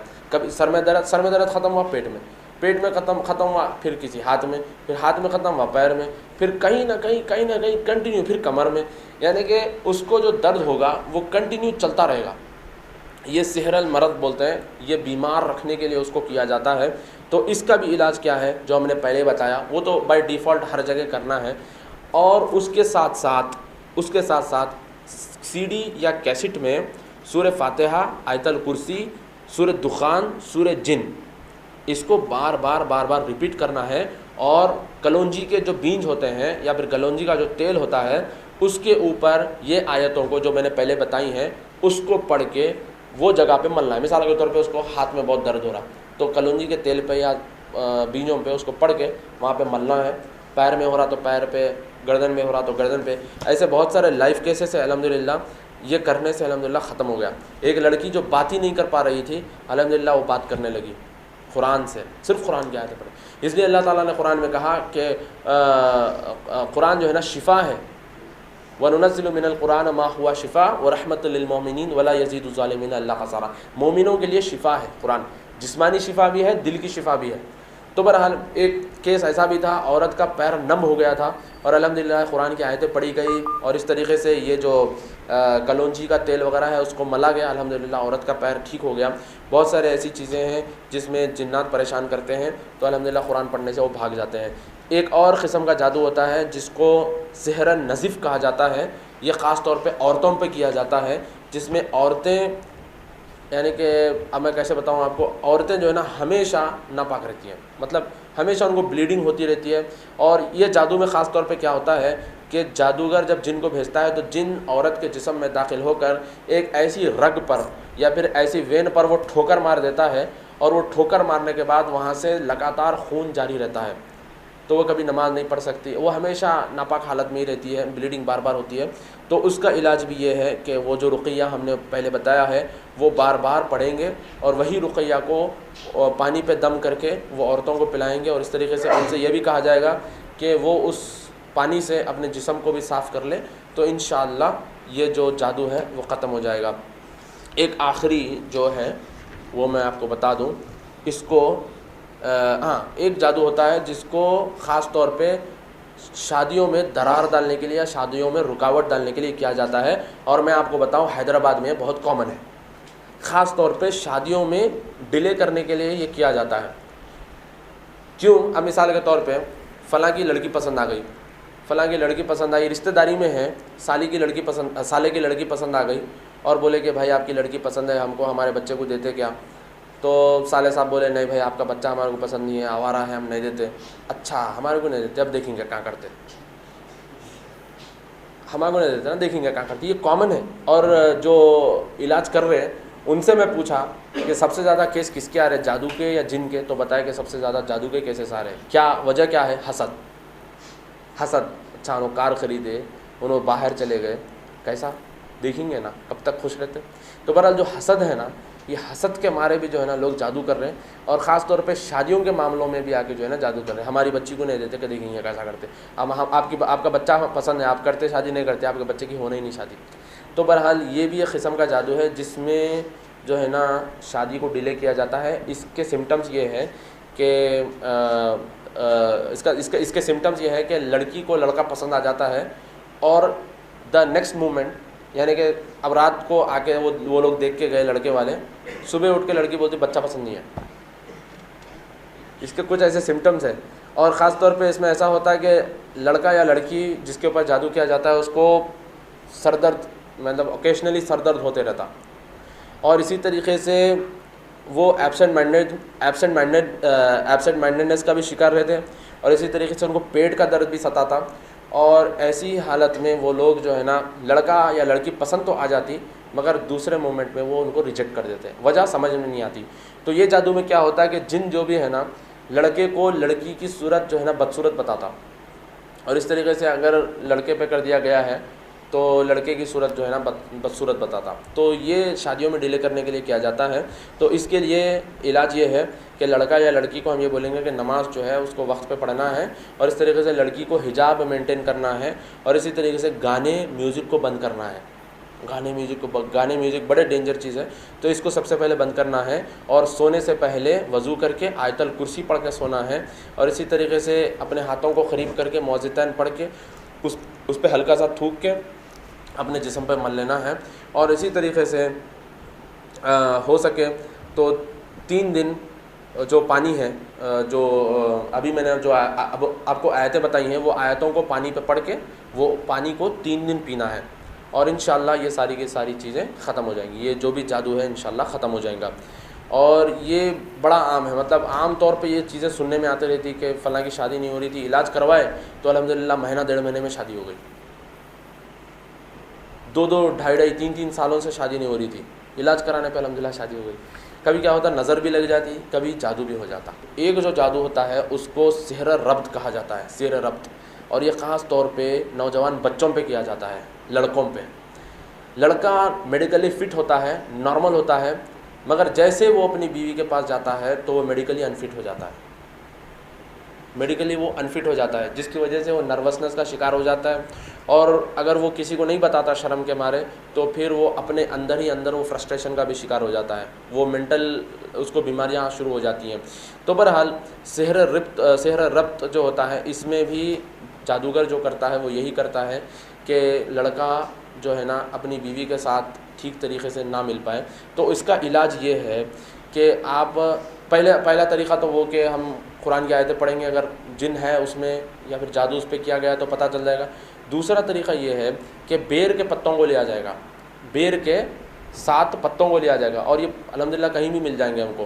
बेर के 7 पत्तों को लेकर उसको कूटना है और छोटी छोटी गोलियां बनाना है, और फिर जो आयतें मैंने आपको पहले बताई हैं वो पूरी आयतों को पढ़ के, और फिर उसके साथ एडिशनल सूरे आराफ की 117 से 122 और सूरे यूनुस की 81 से 82 और सूरे ताहा की 20 से सूरे ताहा की 69 आयत, इसको बार बार रिपीट करके फलक नास पढ़ के आयतल कुर्सी पढ़ के उसके ऊपर फूंकना है, और फिर वो जो गोलियां वगैरह है उसको पानी में डालना है, और वो पानी को 3 बार अपने जिस्म के ऊपर से नहाना है।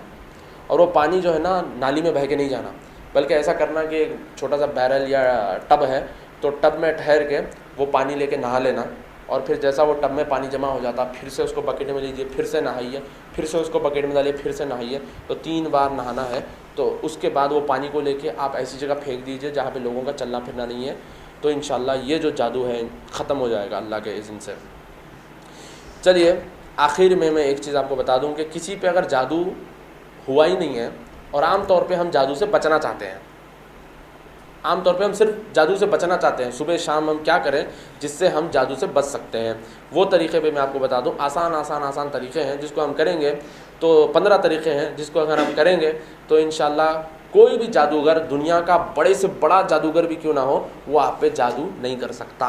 प्रूवन है ये 100%। ये 15 तरीक़े अगर आप 15 तरीक़े कर लिए, कितना भी बड़ा जादूगर रहने दो, आप पे वो जादू नहीं कर सकता। उससे पहले मैं एक छोटा वाक़या आपको बताता हूँ जो हुआ है वाक़या, और जो साहब ने ये 15 तरीक़े बताए हैं, ये 15 तरीक़े एक नौजवान को बताए थे। एक शहर था जहाँ पे एक जादूगर रहा करता था, और वो जादूगर क्या करता था कि किसी की अगर शादी हो रही है और उसने कह दिया कि फ़लाँ दिन फ़लाँ जगह मेरी शादी होने वाली है, जैसा हम आज वेडिंग कार्ड देते हैं, तो उस वक्त क्या होता था कि मुँह ज़ुबानी बोल दिया जाता था, तो फ़लाँ दिन फ़लाँ जगह मेरी शादी होने वाली है, तो वो जादूगर उसके ऊपर जादू कर देता था, सिहर रब्त, यानी कि उसको मेडिकली अनफिट करने वाला जादू, तो जादू कर देता था। तो नौजवान बच्चे डर से उसको जाके कुछ पैसे दे देते थे कि भाई मेरे ऊपर आप जादू मत करो। अगर कोई उसको पैसे नहीं दिया तो फिर उसके ऊपर जादू कर देता था, फिर उसके बाद वापस जाके पैसे देना पड़ता था, तब वो जादू को नील करता था। तो बहरहाल ये उसका अमल था। तो एक नौजवान वो शहर में था जो 22-23 साल का था, और वो नुक्कड़ों पे ठहर के, गलियों में ठहर के, प्रोग्रामों में यहाँ वहाँ पे वो जादूगर का नाम बगैर लिए जादूगर के बारे में बताता था कि फ़लाँ जगह ऐसा ऐसा बंदा है, ऐसा ऐसा करता, ये हराम है, शिरक है, कुफ्र है, इसके चुंगल में नहीं पड़ना है। बहरहाल वो करता गया। उसकी शादी नहीं हुई थी बच्चे की वो। तो बहरहाल वो बच्चे की शादी का दिन आया। वो बच्चे की शादी का जब दिन आया तो बच्चा खुद भी थोड़ा सा घबरा गया कि कहीं ये जादूगर मेरे पे जादू कर दिया तो मसला हो जाता, क्योंकि जादूगर के ख़िलाफ़ मैं बड़ी मुहिम चलाया तो जादूगर मेरे से बड़ी खुन्नस पकड़ के होंगे और सबको जो जादू करता वो तो चुटमुट होगा, मेरे पे तो बड़ा भारी जादू करने वाला है। तो बहरहाल वो शेख अब्दुल सलाम बाली जो ये किताब लिखे, उनके पास आया और आके बोला कि देखिए शेख, ऐसा ऐसा मसला है, मैं समझता हूँ कि वो जो जादूगर है मेरे पे तो बड़ा भारी जादू करने वाला है, तो आप कुछ मुझे तरीक़ा बताइए बचने के लिए। तो शेख बोले कि मैं आपको 15 तरीक़े बताता हूँ, मगर 15 तरीक़े जानने से पहले आपको एक काम करना है। क्या काम करना है? आपका काम ये है कि आप नुक्कड़ पे ठहरेंगे और जादूगर को खुला दावा करना है। नुक्कड़ पे ठहर के जादूगर को खुला दावा करना है कि फ़लाँ टाइम पे फ़लाँ जगह पे मेरी शादी होने वाली है, जाओ जो करना है कर लो, दावा करो, जादूगर को जाके बोलो। बच्चा बोला सही भी बोलूँ? नहीं होता नहीं। शेख बोले नहीं होता, पक्का होता, आप दावा करो जाके। शादी भी हुई, वलीमा भी हुआ, अल्हम्दुलिल्लाह खुशहाल ज़िंदगी उनकी थी। और वो जो जादूगर था वो बड़ा मगलूब हुआ, वो बदनाम हुआ, उसकी बड़ी बेइज्जती हुई और कोई उसके पास नहीं जाता था। उसके बाद कोई उससे डरना लोग उससे डरना ही छोड़ दिए और उसका मजाक उड़ाते थे लोग। तो अल्लाह ताला ने मोमिनों को, मुसलमानों को गलबा दिया और काफिरों को, शयातीन को मगलूब कर दिया, अल्हम्दुलिल्लाह। सबसे पहला तरीक़ा है 7 अजवा खजूर हर रोज़ सुबह नहर पेट खाना है। अल्लाह के रसूल सल्लल्लाहु अलैहि वसल्लम की हदीस है कि जो कोई 7 अजवा खजूर रोज़ सुबह खाता है तो उस पर जादू का और जहर का असर नहीं होता। और दूसरा तरीक़ा है हमेशा तहारत की हालत में रहना और वज़ू की हालत में रहना और सोने से पहले वज़ू करके सोना। और तीसरा तरीक़ा है नमाज बजमात पढ़ना मस्जिद में। चौथा तरीक़ा है क़ियामुल लैल यानी तहज्जुद का एहतमाम करना। अगर रोज़ नहीं हो पा रहा है तो कभी कभी एटलीस्ट इसको करने की कोशिश करना। और इसी तरीक़े से 5वां तरीक़ा है कि बैतुल ख़ला में दाखिल होने से पहले अल्लाहुम्मा इन्नी अऊज़ु बिका मिनल खुब्सी वल ख़बाइस पढ़ना, क्योंकि कभी कभी जादूगर जिनको भेज देते हैं तो वो टॉयलेट में रहता है, तो वहाँ पे जाने से पहले ये दुआ पढ़ के जाना है।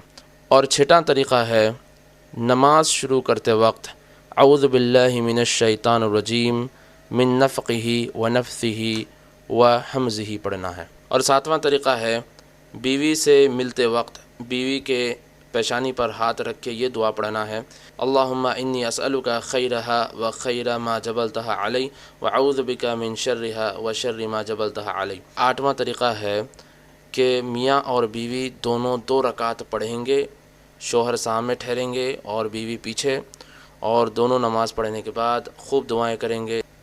और इसी तरीक़े से 9वां तरीक़ा है कि सोहबत करने से पहले ये दुआ पढ़ ले, अल्लाहुम्मा जन्निबना शैतान व जन्निबिश शैतान मा रज़क़तना। और इसी तरीक़े से 10वां तरीक़ा है सोने से पहले वज़ू करके आयतल कुर्सी पढ़ के सो जाए। और 11वां तरीक़ा है फ़जर की नमाज के बाद 100 मरतबा ला इलाहा इल्लल्लाहु वहदहु ला शरीक लहु लहुल मुल्कु व लहुल हम्दु व हुवा अला कुल्लि शैइन क़दीर पढ़ना है। और 12वां तरीक़ा है मस्जिद में दाखिल होते वक्त अऊज़ु बिल्लाहिल अज़ीम व बिवजहिल करीम व सुल्तानिहिल क़दीम मिनश शैतानिर रजीम पढ़ना है। और 13वां तरीक़ा है सुबह शाम 3 मरतबा बिस्मिल्लाहिल्लज़ी ला यज़ुर्रु मअ इस्मिही शैइन फ़िल अर्ज़ि वला फ़िस समाई व हुवस समीउल अलीम पढ़ना है। और 14वां तरीक़ा है घर से निकलते वक्त या घर में दाखिल होते वक्त बिस्मिल्लाह तवक्कलतु अलल्लाह ला हौला वला कुव्वता इल्ला बिल्लाह पढ़ना है। और 15वां तरीक़ा है औज़ु बिकलिमातिल्लाहि ताम्माति मिन शर्रि मा ख़लक़, सुबह और शाम पढ़ना। तो ये चंद चीज़ें थीं जो जादू के मुताल्लिक़ थीं, जो सारी चीज़ें मैंने आपके सामने रखी हैं। इंशाअल्लाह थोड़े से वक्फ़े के बाद हम जिन्नात वाली टॉपिक भी लेंगे। अस्सलामु अलैकुम व रहमतुल्लाहि व बरकातुहू।